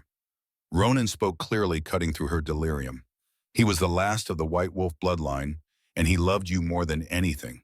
He died trying to protect you, trying to get you away from people who wanted to eliminate your heritage. You are not defective. You are not weak. You are the daughter of royalty, and you are mine. The words penetrated the fever fog, something solid to hold on to. Ilara fixed her eyes on Ronan's face, using it as a focal point, a reminder of reality. Shadowmere. That was her real name. Her father had hidden it, changed it to Ashford to protect her. But from whom the days blurred together, a nightmare cycle of fever, hallucination, and brief moments of lucidity. Alara lost track of time, couldn't tell if hours or days had passed. Her body felt like it was being torn apart and reassembled. Wrong bones, aching muscles, cramping her skin, hypersensitive to every touch. Sometimes she was aware enough to register details. Cole Reeves arriving with her father's journal, the leather-bound book she remembered from childhood. Ronan reading it aloud during her few lucid moments, his voice revealing the truth Richard had tried so hard to protect. Your mother's name was Elena Shadowmere. She was the heir to the White Wolf line, stronger than any alpha destined to rule. When she died giving birth to you, her power passed to you through your blood. The old alpha Marcus Vaughn Garrett's father, he knew what you were. He knew that when you came of age, when your wolf emerged, you would be unstoppable. So he made a deal with your father. Hide your heritage, suppress your wolf, and you could live. Refuse and he'd kill you both. Your father tried to run. The journal entries proved it, detailed his planning, his desperate attempt to get 8-year-old Alara away from Silver Pine Ridge. But Marcus caught them, killed Richard, took you back, started the Wolfsbane Protocol. And when Garrett inherited the alpha position 3 years ago, he continued the plan. Because you weren't just a threat to Silver Pine Ridge. You were a threat to anyone who wanted to control the Northern Territories without opposition. A White Wolf Alpha could challenge even the Coalition's power structure, could unite packs under her banner through sheer strength of bloodline, could reshape the political landscape just by existing. So they tried to erase you, tried to make sure you never discovered what you were. And when that failed, when you reached 18 without shifting, they decided elimination was safer than continued suppression. The revelations burned through Alara's fever dreams, recontextualizing everything. Her father's death, the vitamins, the cruelty, the exile. It was all calculated genocide, a systematic attempt to wipe out a bloodline that threatened the established order. And it almost worked. Would have worked if Ronan hadn't found her, if the mate bond hadn't led him to Dead Man's Gulch. If she'd died 3 minutes earlier, frozen and alone, the Shadowmere line would have ended. But she didn't die. And now she was coming back, rebuilt from pain and truth, forged in the fire of detox and revelation. On the 14th night, something changed. Alara woke from a nightmare about the snow, gasping and shaking, but the fever was gone. Her skin felt cool, clammy with sweat, but normal. The hallucinations had stopped. And inside her chest, where there had always been emptiness, she felt something else. A presence, conscious and aware and furious. Her wolf, she's awake. Alara's voice was hoarse from screaming, barely above a whisper. Ronan, she's awake. Ronan moved from his chair to her bedside in an instant. Can you feel her, Gim? Yes, Alara closed her eyes, focusing inward. The wolf was massive, she could sense that even without shifting. Powerful beyond anything she'd imagined. And absolutely enraged. 10 years in a cage. 10 years of poison. 10 years of being suppressed and silenced. The wolf wanted blood, wanted revenge, wanted to tear apart everyone who'd done this to them. Easy, Alara spoke to her wolf like she would a traumatized animal. I know you're angry, but we're safe now. We're with our mate. We're going to get justice, but we have to be smart about it. The wolf settled slightly, still furious, but listening. She recognized Ronan's scent, recognized the mate bond, and that recognition calmed her rage to something more controlled. Not forgiveness, but patience, waiting for the right moment to strike. Dr. Merrick came in to run tests, drawing blood-checking scans. After an hour of analysis, he returned with results and an expression of awed disbelief. The wolfsbane is gone, completely purged from your system, and your genetic markers. Miss Ashford, they're unlike anything I've ever seen. Your wolf is not just active, she's powerful. exponentially more so than a standard werewolf. If I'm reading this correctly, when you shift, you'll be operating at a level that rivals alpha strength. Maybe exceeds it, White Wolf, Ronan said quietly. Royal bloodline. This is what they were so afraid of. When can I try? Alara sat up, ignoring her body's protests. When can I shift? Merrick exchanged a look with Ronan. Technically now, your body is ready, but your first shift will be painful, Miss Ashford. Breaking and reforming bones always is, and you'll need space somewhere safe and private and where you won't be interrupted. I know the place. Ronan stood, offering his hand to Alara. There's a clearing in the forest, sacred ground where alphas have shifted for generations. If you're ready, we can go tonight. Full moon is 3 days away, which will make the shift easier, but you don't have to wait if you don't want to. Alara took his hand, letting him pull her to her feet. Her legs were shaky from 2 weeks in bed, but they held. I've waited 10 years. I don't want to wait 3 more days. Then let's go meet your wolf. Ronan smiled. Let's show her what freedom feels like. They left the medical wing, walking through Ironwood Lodge's corridors toward the exit. Alara was aware of wolves stopping and staring as they passed, whispers following in their wake. The Alpha King's mate, a survivor, something powerful. Let her pass. Cole Reeves met them at the door, handing Ronan a heavy coat. He'd prepared the clearing, sir. Privacy wards are up. No one will interrupt. Thank you, Cole. Ronan draped the coat over Alara's shoulders. His next words were carefully neutral, but Alara caught the underlying tension. Any movement from Silver Pine Ridge? They're quiet. Too quiet. Cole's expression darkened. No response to our presence in their territory last night. No challenge to the journal retrieval. Garrett Vaughn hasn't left his pack house in 3 days. It's like they're waiting for something. Or they think I'm dead and they're celebrating. Alara surprised herself with the bitterness in her voice. They don't know I survived. As far as they're concerned, the Shadowmere bloodline is extinct. Ronan and Cole exchanged a look that carried entire conversations. Then let them think that. For now. Ronan's smile was predatory. Let them feel safe. Because in 3 weeks we're hosting the Winter Solstice Ball. Mandatory attendance for all coalition packs, including Silver Pine Ridge. Alara understood immediately. A public forum, witnesses from 40 packs, nowhere for Garrett to run or hide. A stage for revelation and justice. I'll need to be ready by then. She met Ronan's eyes. I'll need to be strong enough to face them, to show them exactly what they failed to destroy. You will be. Ronan touched her cheek, gentle, despite his size. We have 3 weeks to train you, to teach you how to use your power. And when you walk into that ballroom, when Garrett sees what he created by trying to eliminate you, the terror on his face will be the sweetest victory of your life. They left the lodge, walking into the Montana night. The snow had stopped falling, the sky clear and full of stars. In the distance, Alara could see the tree line, dark and ancient, calling to the wolf inside her. Whatever happened next, whoever she became, when she finally shifted, one thing was certain. The girl who'd been left to freeze in Dead Man's Gulch was gone forever. And in her place stood Alara Shadowmere, the last of the White Wolf's mate to the Alpha King, and the harbinger of reckoning for everyone who tried to erase her. The hunt was about to begin, and this time she wouldn't be the prey. The clearing was ancient, a perfect circle carved into the forest where moonlight pooled like liquid silver.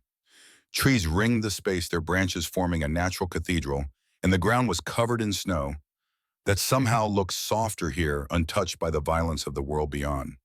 This was sacred ground, Ronan had explained. A place where alphas came to commune with their wolves, where the barrier between human and beast grew thin enough to cross. Alara stood in the center, her breath forming clouds in the December cold, and felt her wolf straining against the cage that had held her for 18 years. 3 more days until the full moon. But she couldn't wait, wouldn't wait. The wolf was awake now, furious and powerful and demanding release. Are you afraid? Ronan asked. He stood at the edge of the clearing, giving her space but close enough to intervene if something went wrong. His eyes glowed gold in the darkness, his wolf just beneath the surface responding to the presence of hers. Terrified, Alara stripped off the heavy coat, then the thermal shirt, until she stood in just a sports bra and sweatpants. The cold bit into her skin, but she barely felt it. Her entire focus was internal, on the presence inside her chest that had been silent for so long. But I'm more afraid of staying human, of never knowing what I was supposed to be. Then let go. Ronan's voice carried alpha command and something gentler encouragement from a mate who understood what this moment meant. Stop fighting her. Stop protecting yourself. Just let her out. Alara closed her eyes and reached inward, touching that furious consciousness that shared her soul. For 10 years, she'd been trying to force a shift that couldn't happen, muscles straining against poison and suppression. Now she did the opposite. She opened at every door, dropped every wall, surrendered control completely. The wolf surged forward like a tidal wave. Pain exploded through Alara's body, white-hot and all-consuming. Her spine arched backward, bones, cracking and reforming vertebrae, extending into something longer. Something meant to run on 4 legs instead of 2. She screamed, the sound morphing midway into a howl, as her jaw extended, her teeth lengthening into fangs designed for tearing flesh. Her hands hit the snow, but they weren't hands anymore. Claws burst through her fingertips, razor-sharp and gleaming. Her legs snapped in reformed joints, reversing muscles, redistributing into the powerful haunches of a predator. Fur erupted across her skin, not growing but exploding from every pore, pure white and thick enough to survive Montana winters. The agony reached a crescendo, a moment where Alara was neither human nor wolf, but something caught between, and then it was over. The pain vanished, replaced by sensations so overwhelming she couldn't process them all at once. Everything was sharper. The world had been muted her entire human life, she realized. Colors were brighter, sounds, clearer, smells so vivid they carried information like written language. She could smell Ronan 20 feet away, could identify the leather of his boots, the cedar of his soap, the darker scent of his wolf. Just beneath his skin, could smell Cole Reeves stationed 100 yards away at the clearing's perimeter, gunpowder and coffee and military-grade tension. Could smell the elk herd 3 miles north, the mountain lion denning 2 miles east, the whole vast map of the forest laid out in scent. Her hearing was equally transformed. The whisper of snow falling from branches, the heartbeat of a rabbit hiding in the underbrush 50 yards away, the sound of Ronan's breathing, steady and controlled, but slightly elevated. He was affected by her shift, she realized. His wolf was responding to hers. Alara looked down at her paws, her legs, her body, and saw white. Pure, blinding white like fresh snow under moonlight. Her fur was thick and luxurious, built for the coldest winters. She could feel her tail, a foreign appendage that somehow knew exactly how to move for balance. Could feel her ears swiveling independently, tracking sounds. Could feel power in her muscles, coiled strength that promised speed and endurance beyond anything human. She was beautiful. She was deadly. She was free. A sound rumbled from her chest, something between a growl and a purr, and Ronan laughed. The sound was pure joy, uncomplicated and genuine.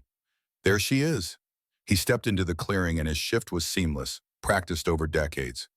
One moment a man, the next a massive black wolf with eyes like molten gold.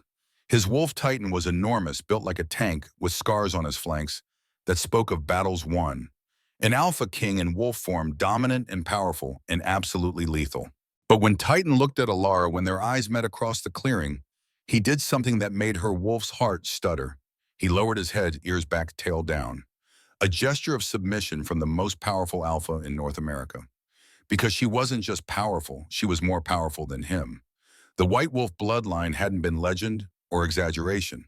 It was simple genetics, a mutation that created wolves beyond even alpha strength. Alara could feel it in her bones, could sense the raw potential singing through her muscles. She wasn't just Ronan's mate, she was his equal, maybe his superior.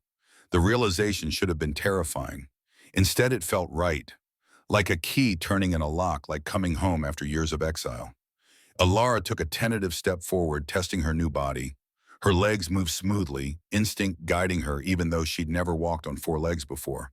She took another step, then another, gaining confidence. Then she ran. The sensation was indescribable. She flew across the clearing, snow exploding around her paws, muscles eating up distance with each bound. She was fast. Faster than any human, faster than she'd ever imagined being. The forest blurred past trees, becoming streaks of dark against white, and she let out a howl of pure exhilaration. Titan was beside her in seconds, matching her pace, and together they tore through the forest. They ran for miles, 2 wolves painted in contrasts of black and white, moving through the Montana wilderness like ghosts.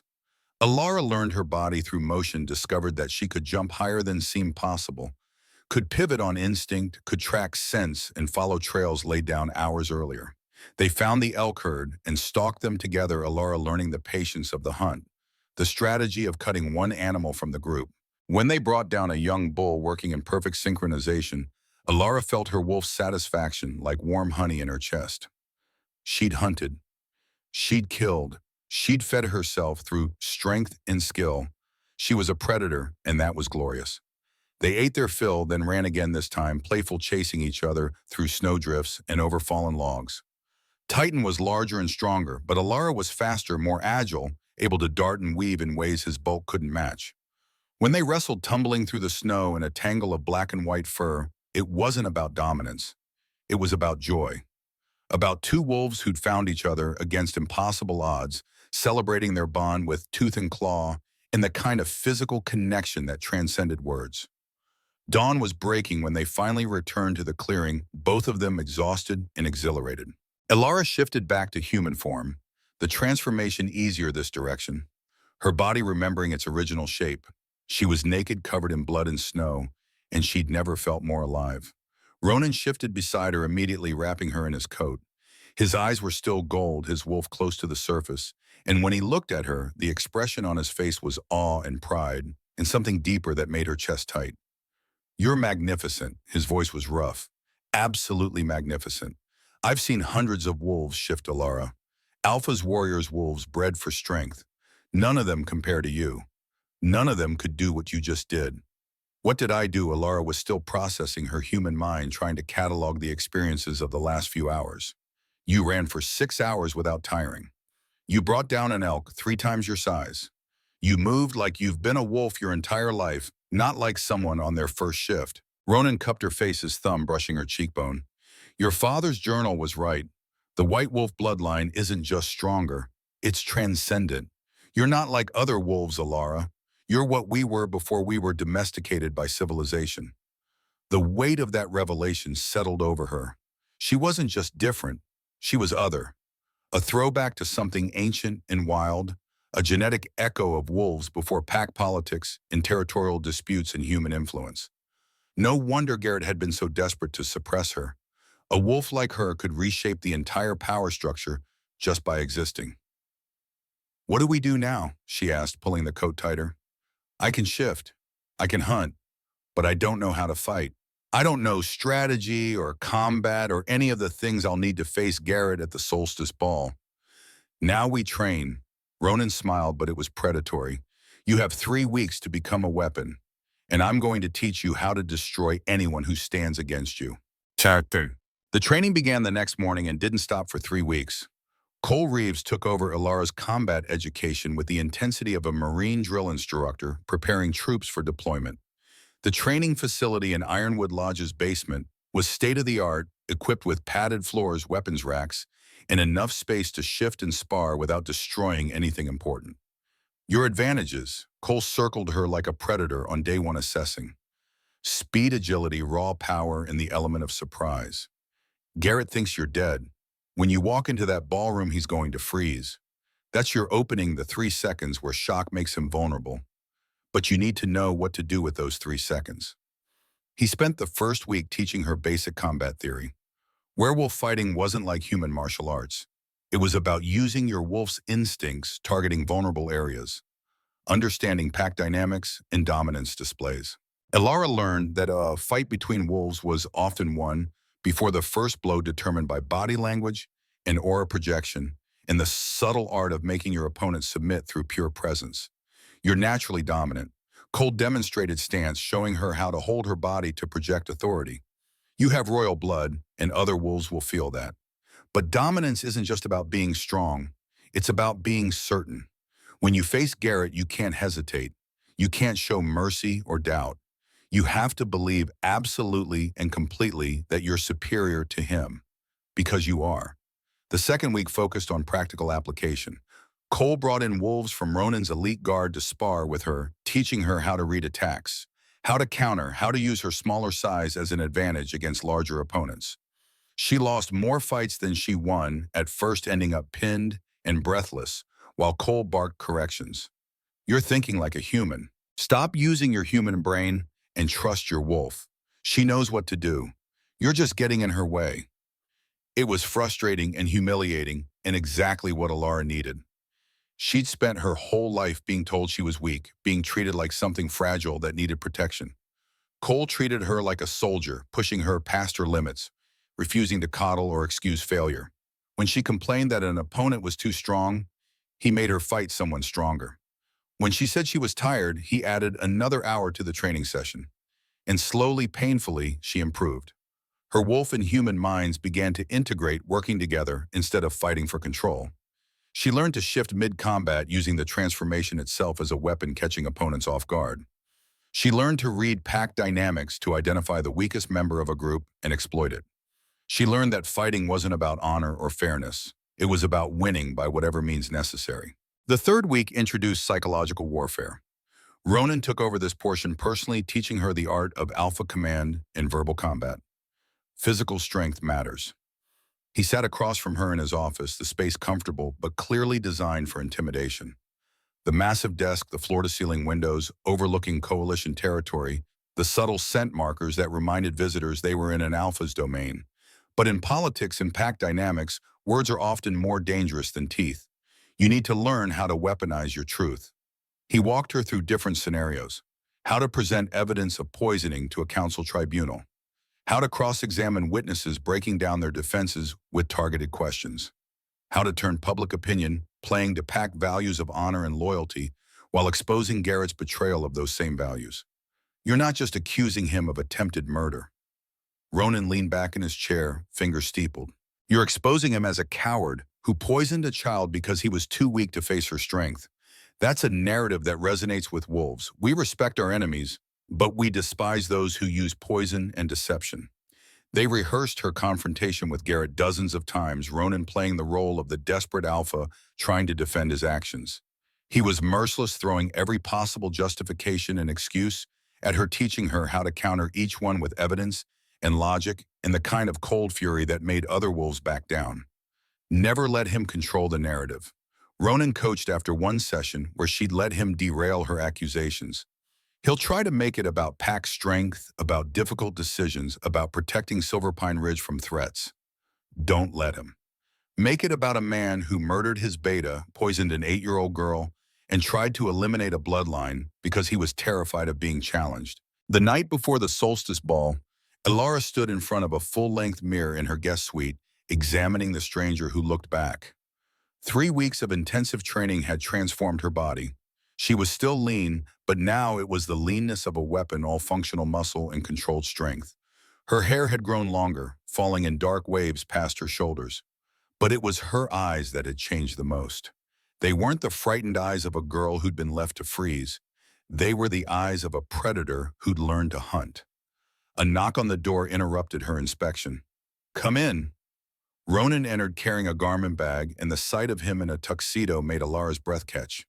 He looked devastating, all sharp edges and controlled power, the formal wear somehow making him more dangerous rather than less. "I brought you something." He unzipped the bag, revealing a gown that made Alara's heart stop. It was liquid silver, the fabric catching light like water, cut to emphasize her lean frame without restricting movement. Simple but elegant, the kind of dress that didn't need embellishment because the woman wearing it was statement enough. "It's perfect." Alara touched the fabric reverently. "Where did you—" "I had it commissioned." Ronan's smile was soft. "I wanted you to walk in there feeling like the queen you are. Not because of the dress, but because you deserve to see yourself the way I see you. Powerful. Untouchable. Mine." The possessiveness in that last word should have bothered her. Instead, it sent heat spiraling through her chest. "Yours."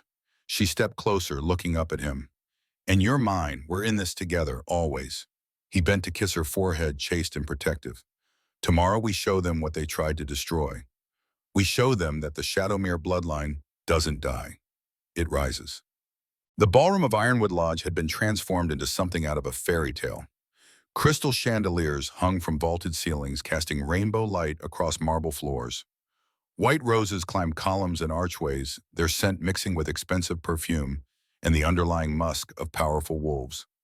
Tables draped in gold cloth held elaborate ice sculptures and towers of champagne glasses. A string quartet played classical music from a raised platform. And everywhere wolves, alphas from all 40 coalition packs, had answered the mandatory summons, bringing their lunas and elite guards. This was the social event of the year, a chance to see and be seen, to forge alliances and settle disputes through conversation rather than combat. The room hummed with power, dozens of dominant personalities navigating complex pack politics with smiles and handshakes and carefully worded threats. Near the bar, Alpha Garrett Vaughn of Silver Pine Ridge held court, looking insufferably smug in an expensive tuxedo. He'd gained in weight since Alara last saw him, success and power manifesting in the thickness of his neck and the softness of his jawline. Vivian clung to his arm, her crimson dress cut so low it bordered on obscene, and around her neck Alara's hands clenched into fists. Around Vivian's neck was a diamond necklace that had belonged to Elena Shadowmere, Alara's mother. She'd seen it in the one photograph her father had kept, recognized the distinctive pattern of stones. It wasn't just expensive jewelry Vivian was wearing. It was stolen heritage paraded like a trophy. "They don't know you're alive." Cole materialized at her side, his voice low. "Look at them. Comfortable. Arrogant. They think they got away with it." Alara stood in the shadows of the upper balcony, watching the party through the ornate railing. She wore the silver gown, her hair styled in an elegant updo that exposed the line of her neck and shoulders. She looked sophisticated and deadly, a far cry from the scared girl in an oversized hoodie who'd stood in the Silver Pine Ridge barn 3 months ago. "Let them enjoy it a few more minutes." Her voice was ice. "The fall is always worse when you think you're safe." Below, the quartet finished their piece.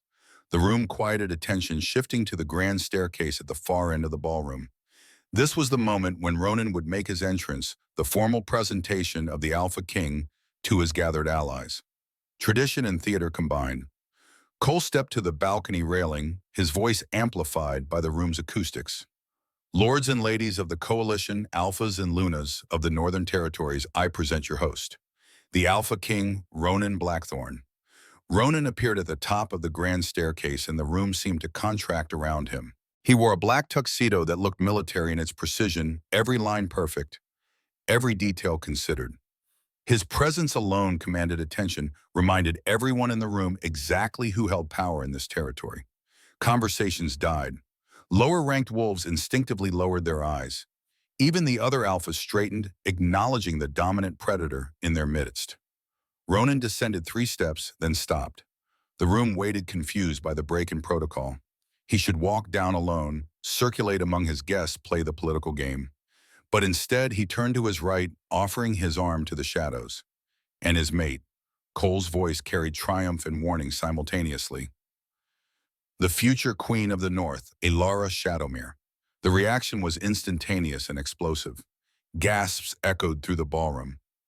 Wolves began talking over each other, confused and shocked.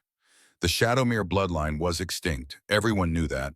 It had been wiped out 20 years ago in hunting accidents and mysterious deaths. There were no survivors. There couldn't be survivors. Alara stepped into the light. She moved with the predatory grace of her wolf.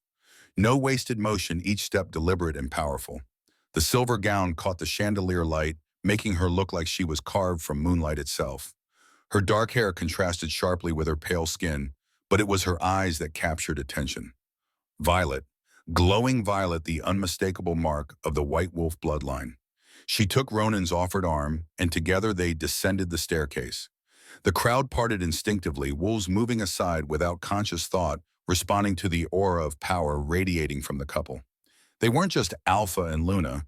They were royalty, the kind of pairing that happened once in a generation. Alara's eyes swept the crowd, cataloging faces, identifying allies and enemies. And then she found her target. Garrett Vaughn stood frozen near the bar, his champagne glass dangling, forgotten from numb fingers. His face had gone the color of old paper, all blood draining away, his eyes wide with the kind of horror that comes from seeing your worst nightmare made flesh. Vivian swayed beside him, one hand clutching his arm, the other touching the diamond necklace at her throat. Her red lips formed words without sound. "That's impossible. The rat. The defect. She's supposed to be dead." Ronan and Alara reached the bottom of the stairs and moved directly toward Garrett and Vivian. The crowd parted like the Red Sea wolves scrambling to get out of the way, everyone suddenly desperate to witness what was about to happen. Whispers followed them, a rising wave of speculation and shock. Is that really Shadowmere? I thought they were extinct. Look at her eyes. White wolf, but how? Where has she been? They stopped 3 feet from Garrett and Vivian. The silence was suffocating, 300 wolves holding their breath, waiting for whatever came next. Alpha Vaughn. Ronan's voice was polite, almost friendly, and somehow that made it more terrifying. I don't believe you've met my fiancé. Allow me to introduce Alara Shadowmere, daughter of Elena, and Richard Shadowmere, last surviving member of the White Wolf bloodline and my destined mate. Garrett's mouth opened and closed like a fish drowning in air. Alara, his voice cracked on her name. How are you alive? Alara finished for him, her tone conversational. Disappointed Alpha Vaughn. You look like you've seen a ghost. Oh, wait.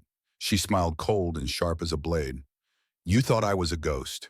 You thought the snow would bury me and your secrets along with my frozen body. How unfortunate for you that the AlphaKing found me before hypothermia finished what you started. The crowd erupted in whispers. Found her, what does that mean? Did Vaughn try to kill her? But that would be murder. Alara supplied the word clearly, making sure every wolf in the room heard. Attempted murder of a pack member. Illegal exile without council approval. Abandonment with intent to cause death. Those are the formal charges I'll be presenting to the tribunal tomorrow, along with evidence of long-term poisoning and conspiracy to eliminate a protected bloodline. That's Garrett finally found his voice, though it shook. That's absurd. You ran away. You left Silver Pine Ridge of your own accord. I have no idea what lies you've been told, but lies. Alara's voice cut like a whip. She took a step forward and Garrett stumbled back, his wolf instinctively retreating from her aura. Let me refresh your memory, Alpha Vaughn. November 14th, 2024. You declared me rogue in front of the entire pack because I failed to shift at my presentation ceremony. You ordered your enforcers Brock and Kane to drive me to the North Pass and leave me in Dead Man's Gulch. You specifically chose that location because it was remote, because a blizzard was coming, because you knew I wouldn't survive the night. Garrett's jaw twitched, that tiny tell Alara had learned to recognize. Lies. No lies. You're clearly unbalanced, making wild accusations. Do you want to know why I couldn't shift, Garrett? Alara spoke over him, addressing the entire room now. Because for 10 years since I was 8 years old, you and your father, before you had your pack nurse, feed me concentrated wolfsbane, every single morning disguised as vitamins administered by Nurse Greta under threat to her son's life. 10 years of systematic poisoning designed to suppress my wolf, to keep me weak and human, to prevent me from claiming my heritage. A collective gasp swept through the room. Wolfsbane poisoning was a serious crime under coalition law, considered one of the most cowardly and dishonorable methods of attacking another wolf. The fact that it had been done to a child sustained over a decade elevated it to an atrocity that demanded justice. You have no proof. But Garrett's voice wavered now, confidence crumbling.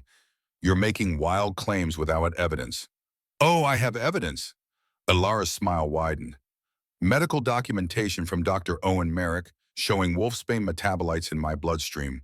Signed testimony from Nurse Greta, who has been granted immunity in exchange for her cooperation. Security footage from the night your enforcers dumped me in the gulch, including audio of your explicit orders to make sure I froze. And most damning of all, your father's journal documenting the conspiracy to eliminate the Shadowmere bloodline, which my mate's forces recovered from the Silver Pine Ridge pack house. The crowd was murmuring, now angry and shocked. Other alphas were looking at Garrett with disgust and calculation, already distancing themselves from a sinking ship. Pack alliances were built on honor and strength. What Garrett had done was neither honorable nor strong. It was cowardly and cruel, and that kind of behavior threatened the foundations of pack society. Vivian, sensing the tide turning, tried to salvage the situation. She stepped forward, her expression shifting to false concern. Alara, darling, you've clearly been traumatized. Perhaps you've been confused by your ordeal. Garrett would never do such terrible things. He don't, Alara's eyes fixed on Vivian, violet fire, making the other woman flinch. Don't pretend you weren't complicit, Vivian. You were there the night they exiled me. You laughed. You told me to die quickly so you could have my bunk for your shoe collection. You stood by while they stripped my coat and drove me to my death. And now you wear my mother's jewelry like some kind of trophy. Alara reached out and grabbed the diamond necklace, yanking hard enough to break the clasp. Vivian shrieked, stumbling backward, but Alara held the necklace up for the room to see. This belonged to Elena Shadowmere, my mother. It was stolen from her body after she died, giving birth to me. She turned to address the crowd. Everything you see Garrett and Vivian flaunting their wealth, their status, their power, it's built on the graves of my family, on the murder of my father who was killed trying to protect me from this exact scenario, on the attempted murder of me, an 8-year-old child whose only crime was being born with the wrong bloodline. The room had gone completely silent. Every eye was fixed on the confrontation, every wolf transfixed by the drama unfolding. This wasn't just politics anymore. This was personal. This was justice. Garrett seemed to realize he was losing control of the narrative. He drew himself up, trying to project alpha authority. These are serious accusations. If you have evidence, it should be presented to the council in a formal tribunal, not thrown around at a social gathering like cheap gossip. Oh, we'll have a tribunal. Ronan spoke for the first time since the confrontation began, his voice carrying the weight of absolute authority. Tomorrow morning, 10 a.m. in the council chambers. I've already contacted the 12 presiding alphas. They'll hear evidence, testimony, and witness statements. And then they'll render judgment according to coalition law. But tonight, Laura stepped closer to Garrett, so close she could smell his fear, sharp and sour beneath expensive cologne. Tonight I wanted to see your face when you realized you failed, when you understood that you didn't eliminate the Shadowmere bloodline. You just made it angry. And then Alara did something that made the entire room gasp. She let her aura slip just for a moment, just enough to give everyone present a taste of what she truly was. White wolf power exploded from her in a visible wave, the air itself seeming to shimmer with ancient energy. It wasn't violent or aggressive. It was simply there, undeniable and overwhelming, the kind of force that made alpha wolves instinctively bare their throats. Garrett and Vivian dropped to their knees. They didn't choose to. Their bodies simply couldn't remain standing under the weight of her presence. Garrett's eyes were wide with terror, his mouth open in a silent scream, confronting the reality of what he'd tried to destroy. All around the ballroom, lower-ranked wolves were bowing their instincts, recognizing royalty when it manifested. Even some of the alphas dipped their heads slightly, acknowledging power that exceeded their own. Alara held them there for 5 seconds that felt like hours, then pulled her aura back, letting them breathe again. Garrett collapsed forward, gasping, his expensive tuxedo rumpled and sweaty. Vivian was crying, mascara running down her cheeks, the perfect facade shattered. Guards. Ronan didn't raise his voice, but it carried to every corner of the ballroom. Detain them. They'll be held in the security wing until tomorrow's tribunal. Charges include attempted murder, illegal use of controlled substances, conspiracy to eliminate a protected bloodline, and violations of coalition law too numerous to list individually. Security personnel materialized from the crowd wolves, from Ronan's elite guard, professional and efficient. They hauled Garrett and Vivian to their feet, securing their wrists with restraints that glowed faintly with runes designed to suppress shifting. No, Vivian shrieked, thrashing against her captors. You can't do this. I'm a Luna. You're nothing. Alara stepped close to Vivian as the guards dragged her past, lowering her voice so only the other woman could hear. You're just the help who got ideas above her station. And now you're going to learn what happens when you steal from a Shadowmere. The guards hauled them away, Garrett silent and broken, Vivian screaming threats and promises of vengeance that rang hollow in the stunned silence of the ballroom. When the doors closed behind them, cutting off Vivian's shrieks, the room remained frozen for a long moment. Then slowly one alpha began to clap. Then another. Then the entire ballroom erupted in applause, wolves recognizing the theater they just witnessed, the perfect execution of justice delivered with style and precision. But Alara barely heard it. Her attention was fixed on the doors through which Garrett had disappeared, her mind already moving to the next phase. The tribunal. The formal presentation of evidence. The legal dismantling of everything Garrett had built on the graves of her family. And then when the law had done its work, the real justice would begin. Ronan took her hand, squeezing gently. How do you feel? Alara looked up at him, violet eyes glowing in the chandelier light. Like I'm just getting started. The tribunal convened in the council chambers at precisely 10 a.m. The room was circular, designed for acoustics, in sight lines with 12 high-backed chairs arranged in a crescent for the presiding alphas. At the center stood a raised platform where defendants and witnesses would present their cases. Gallery seating ringed the upper level, packed with wolves who'd heard about last night's confrontation and wanted to witness the formal proceedings. Alara sat beside Ronan at the prosecution table wearing a simple black suit that was all business. Across from them, Garrett and Vivian sat in restraints looking diminished without their expensive clothes and confidence. A court-appointed defender stood with them, a thin wolf named Harrison, who looked like he'd rather be anywhere else. The 12 council alphas filed in, taking their seats. These were the most powerful wolves in the coalition, aside from Ronan himself, leaders of the largest pack's wolves who'd proven themselves through strength and wisdom. They would hear the case and render judgment according to coalition law. Counsel Alpha Morrison, an older wolf with silver hair and sharp eyes, banged a gavel. This tribunal is convened to hear charges brought by Alara Shadowmere against Garrett Vaughn Alpha of Silverpine Ridge Pack and Vivian Hale Luna of Silverpine Ridge Pack. The charges are attempted murder, illegal use of controlled substances, conspiracy to eliminate a protected bloodline, and multiple violations of coalition law. How do the defendants plead not guilty? Harrison stood speaking for his clients. My clients deny all charges and request a full evidentiary hearing. Morrison nodded. Proceed with evidence, Miss Shadowmere.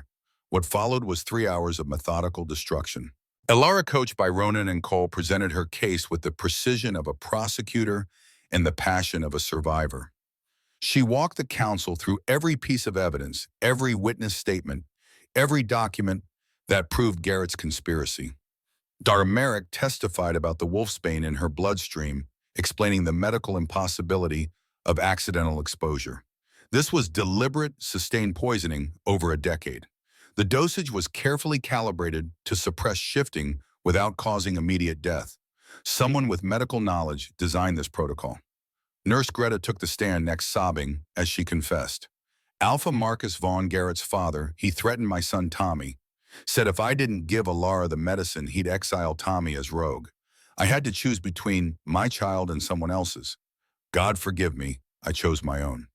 Brock and Kane, the enforcers who dumped Alara in Dead Man's Gulch, had been given immunity for their testimony. They described the night in detail, the explicit orders from Garrett, the theft of her coat, the choice of location, specifically because it bordered the gulch where bodies were rarely found. Cole Reeves presented the security footage, grainy, but clear enough to show the truck leaving Silverpine Ridge territory with Alara in the back driving north toward the gulch. Audio captured Garrett's voice. Make sure she freezes. No mistakes. I want the Shadowmere bloodline extinct by morning. And finally, Alara read from her father's journal. Richard Shadowmere's own words documenting the conspiracy. Marcus Vaughn discovered Elena's true identity 3 months after we joined his pack. He realized our daughter would carry White Wolf blood. Today he gave me a choice: suppress Alara's wolf permanently, or he'll kill us both. I've agreed to his terms to buy time. I'm documenting everything. If something happens to me, someone needs to know the truth. By the time Alara finished, the evidence was overwhelming. Garrett sat slumped in his chair, his face gray, his alpha confidence completely evaporated. Even Harrison looked disgusted with his clients. Does the defense wish to present evidence? Morrison asked. Harrison stood briefly. The defense rests. There's nothing we can say that would contradict the evidence presented. Then this tribunal will render judgment. Morrison conferred quietly with the other 11 alphas, their conversation too low for the gallery to hear. After 5 minutes, they broke apart, and Morrison stood. In the matter of Alara Shadowmere versus Garrett Vaughn and Vivian Hale, this council finds the defendants guilty on all charges. The evidence is clear, compelling, and horrific. These defendants engaged in a conspiracy spanning 20 years to eliminate a protected bloodline through murder, poisoning, and attempted murder. Their actions violate every principle of honor and pack law that holds our society together. He paused, letting the weight of the verdict settle. Standard sentencing for these crimes would be exile and stripping of rank. However, given the severity and duration of the offenses, this council invokes the ancient right of the aggrieved. Miss Shadowmere, as the primary victim, you have the right to set their punishment within the bounds of coalition law. The room went silent. The right of the aggrieved was rarely invoked, a tradition from the old days when pack justice was more personal. It meant Alara could determine their fate, could make the punishment fit the crime in whatever way she saw appropriate. Alara stood slowly, every eye in the chamber fixed on her. She looked at Garrett, and Vivian saw the fear in their eyes and felt her wolf satisfaction like warm honey. 20 years ago, you murdered my father. 10 years ago, you started poisoning me. 3 months ago, you left me to freeze in Dead Man's Gulch with no coat, no food, no chance of survival. She walked toward them slowly. You thought you were eliminating a threat, protecting your position, making a difficult but necessary choice. She stopped directly in front of Garrett's chair. So here's my choice. I sentence you to experience exactly what you sentenced me to. You'll be driven to Dead Man's Gulch. Your coats will be taken. Your shoes will be taken. You'll be left there in the cold just like you left me. If you survive until morning, you'll be exiled as rogues stripped of all rank and pack affiliation. If you don't survive, she shrugged, the gesture casual and devastating. Then I guess the Gulch claims another 2 bodies. Either way, the world will be rid of 2 cowards who used poison because they were too weak to face their enemies with honor. Garrett found his voice broken and desperate. Please, it's 20 below zero tonight. The blizzard warnings. We'll die. You can't. You're wolves. Alara echoed the words Vivian had said to her 3 months ago, throwing them back with perfect precision. Survive. Or don't. I really don't care which. But there was one more thing, one final twist that would complete her revenge. Alara placed her hand on Garrett's forehead, and he screamed, trying to pull away, but held in place by the restraints. What are you doing? Vivian shrieked. Stop! You're hurting him. I'm taking back what he stole. Alara's eyes glowed violet power channeling through her palm. The sealing. It was described in her father's journal, an ancient technique passed down through the white wolf bloodline. The ability to sever a wolf's connection to their pack to strip away rank and status at the genetic level. Garrett convulsed his back, arching his mouth open in a silent scream. Alara could feel his alpha power, could sense the pack bonds that connected him to Silverpine Ridge, and she grabbed them with her will and tore. The bonds shattered like glass, the alpha rank dissolving, leaving Garrett as nothing more than a lone wolf with no pack and no power. She did the same to Vivian, who fainted from the pain, and when Alara stepped back, both of them were changed, diminished. The aura of power that had surrounded them was gone, leaving behind hollow shells. Now you're rogues, Alara addressed the entire chamber. Strip them, take them to the Gulch, leave them to the mercy of the Montana winter just as they left me. Let the forest decide if they deserve to survive. The guards moved forward, and this time Garrett and Vivian didn't fight. They were too broken, too diminished by what Alara had done. As they were led away, Garrett looked back once, his eyes meeting Alara's, and she saw understanding there.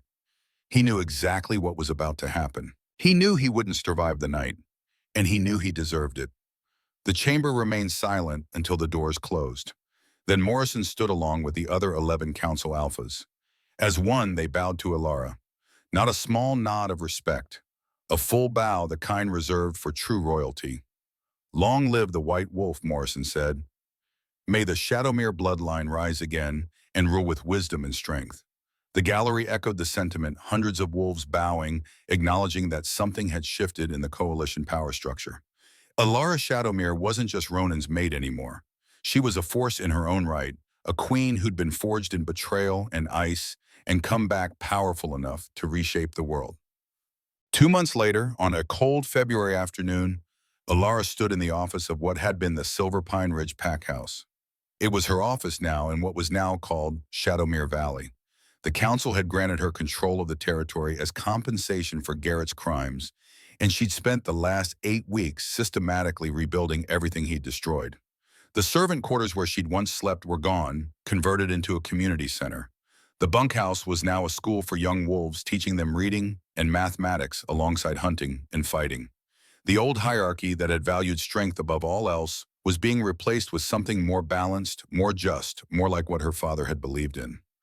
A knock on the door interrupted her review of budget reports. Come in. Ronan entered carrying 2 mugs of coffee and looking windswept from his ride over from Ironwood Lodge. Thought you could use a break. You've been working 16-hour days since we transferred the territory. Someone has to undo 20 years of corruption. Alara accepted the coffee, gratefully savoring the warmth. Besides, I like being busy. Gives me less time to think about them, Ronan finished gently. He knew she meant Garrett and Vivian, whose bodies had been found 3 days after their ex saw frozen together under the pine tree in Dead Man's Gulch, the same tree where Alara had almost died. Poetic justice, people called it. Karma, the wheel turning full circle. Alara wasn't sure what to call it. She'd wanted them dead, had sentenced them to death, and yet seeing the photos of their frozen bodies had triggered complicated emotions. Not regret exactly, but not satisfaction either. Just a kind of hollow completion, like finishing a story that had gone on too long. "Do you think I'm a monster?" she asked quietly. For killing them that way, Ronan set down his mug and pulled her into his arms, his warmth chasing away the cold that had nothing to do with temperature. "I think you're a survivor who demanded justice. They tried to bury you, Alara. Instead, they planted a seed that grew into something they couldn't control. If that makes you a monster, then the world needs more monsters like you." She leaned into him, letting herself be held, letting herself be vulnerable in a way she never could with anyone else. "I used to dream about snow, about freezing, every night 4 weeks after you found me. But lately the dreams changed," Ronan guessed. She nodded. "Now I dream about running, about hunting, about being free. The snow doesn't scare me anymore." She pulled back to look at him, violet eyes clear. "It reminds me that I'm alive, that I survived, that winter tried to kill me and failed." Ronan smiled, that rare expression that transformed his face from intimidating to beautiful. "Then let's celebrate that. Let's go for a run, just the two of us. Let the wolves out to play." They shifted in the office clothes, shredding as their bodies reformed into black and white wolves. Titan and Alara's unnamed wolf, two predators who'd found each other against impossible odds, who'd built something stronger than pack politics or bloodline heritage or ancient prophecy. They ran through Shadowmere Valley, through forests that knew their scent, past wolves who bowed as they passed, recognizing their queen. They ran until the past fell away, and there was only the present, only the moment, only the joy of being alive and powerful and free. When they returned at dusk, shifting back to human form in the clearing where Allure had first transformed, she looked at Ronan and saw her future, not just as his mate, but as his equal, a partner in building something better than what had come before. "I love you." The words came easily, honestly. "You saved me, not just from the cold, but from believing I was worthless." Ronan cupped her face, his thumbs brushing her cheekbones. "You saved yourself, Alara.